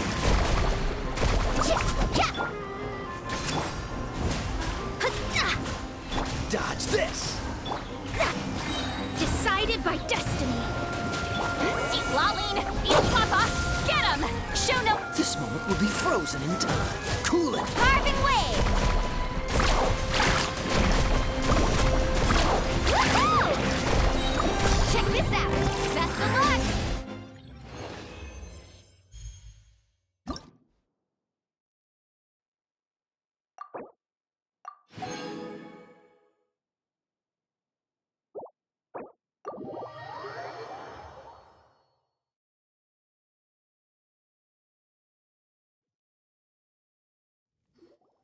Good news, everyone! The Fieldwise Center is getting a lot of praise from important scholars all throughout the academia. Soon, they'll send a team of specialists to take over the management of this place based on our recommendations. So, thank you for all the support. Wow! Sounds like your hard work paid off, Kale. And you're overseeing the transition yourself. Well done. The young students today could learn a thing or two from you, Kale. Your confidence, your proactiveness, your leadership. It's admirable. Not like some of the ones I teach. So focused on theses and research with no practical skills to speak of. To be honest, I don't feel all that confident. Being the go-between for all the different Darshans, coordinating everything, I still can't quite believe I managed it.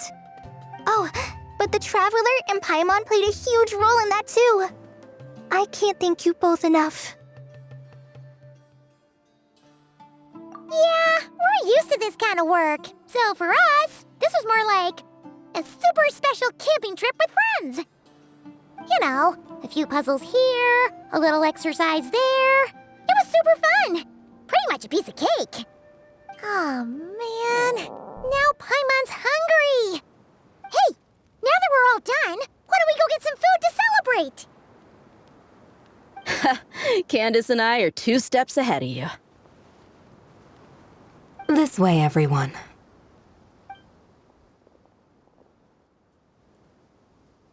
Woohoo! A feast!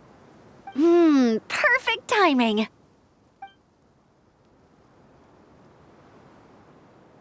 Oh, it's been a while since we've had such a delicious spread of dishes from Sumeru. Paimon feels like she could eat twice as much. No, 3 times as much as normal.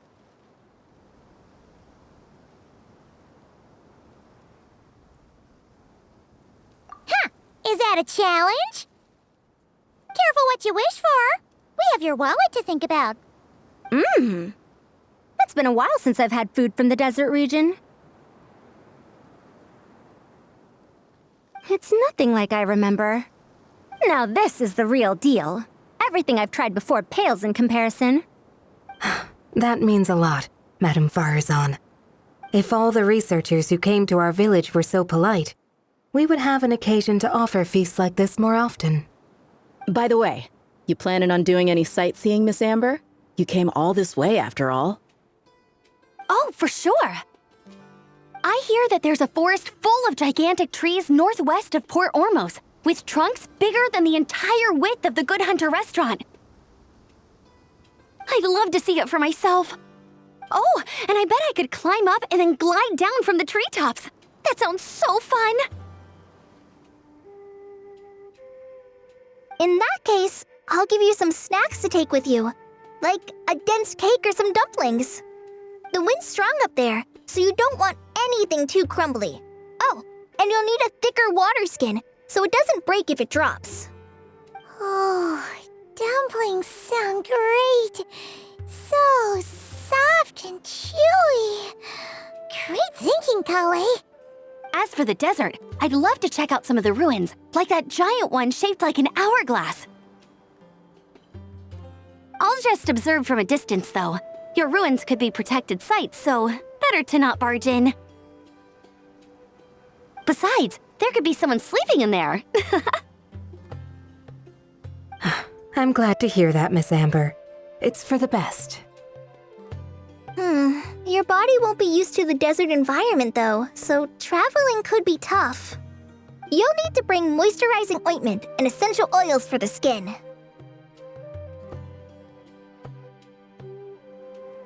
Honestly though, helping set up the Fieldwise Center was the real highlight of this trip. And thanks to you, Kale, I got to make some new friends too, so I couldn't be happier. Feel free to drop in on me in Mondstadt anytime. I'll show you the best our city has to offer. Don't mind if I do. I had some dandelion wine while I was in Fontaine, and man, that was the stuff. So sweet and fragrant, not a single bitter note in there at all. And that was the imported stuff. I bet the taste is even better when it's fresh. I'm looking forward to downing a couple of barrels already. It couldn't hurt to take a break from wine either. Those children gave you some hennaberry thorn powder, remember? You could make some tea. Come on, Candace. It's just a taste. The barrels aren't even that big. We're talking like 3 to 5 cups per, tops. And don't worry, I'd make sure to bring back souvenirs for everyone.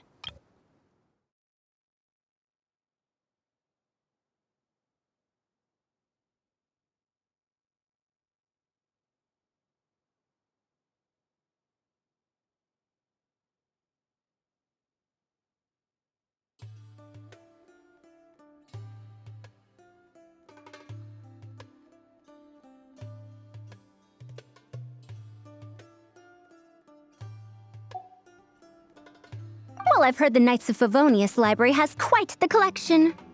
I wonder if there are tomes that approach engineering from a different angle. Could be worth perusing. I'm not sure about the exact number, but the library's pretty huge, all right. What kind of books are you interested in, Madame Farzan? I can write them down and have Lisa get them ready for you. Either way, just leave your Mondstadt travel plans to me. Lisa? Lisa Mincy? Cyrus's prize student who he never stops bragging about? So that's where she's hiding. Ah, this is kind of nice, isn't it? Friends of ours meeting other friends of ours, then becoming friends in their own right.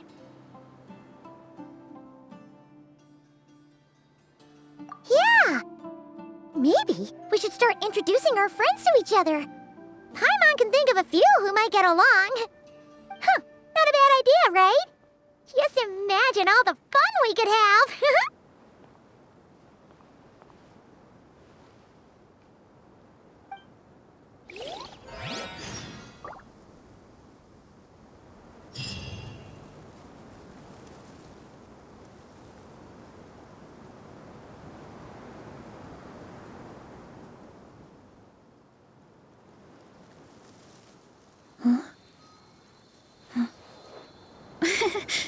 Yep, the numbers are correct.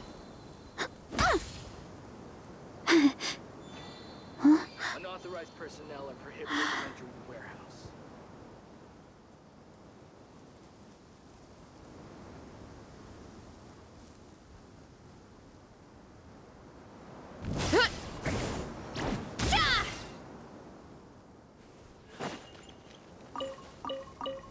Yep, the numbers are correct.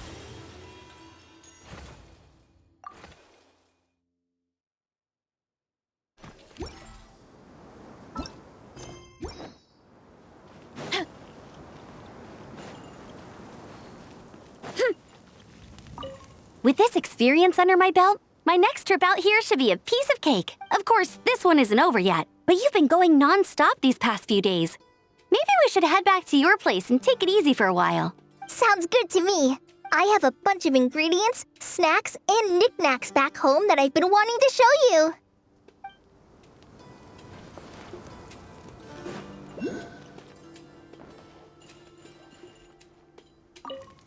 I had a wonderful time.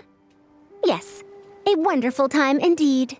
Now to write a list of texts to send back with that enthusiastic young girl.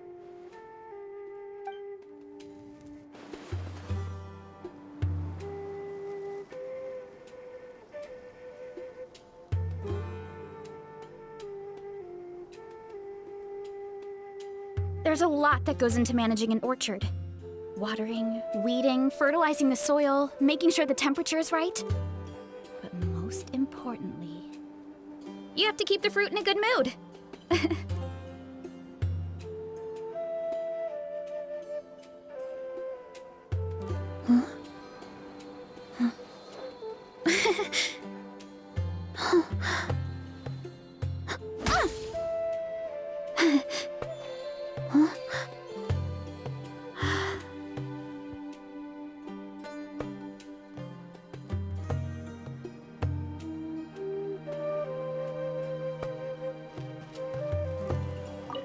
Don't worry, Candace. I won't drink too much. Trust me. I'm not worried about that. I just think drinking some nutritious tea could help counteract some of the negative effects on the body. That's all. Well, lucky for me, I know how to drink in moderation then. Oh, and I've got quite a bit of that tea still, okay? So, thanks for that, but no need to send me more right now. Oh, and thank the kids for me as well.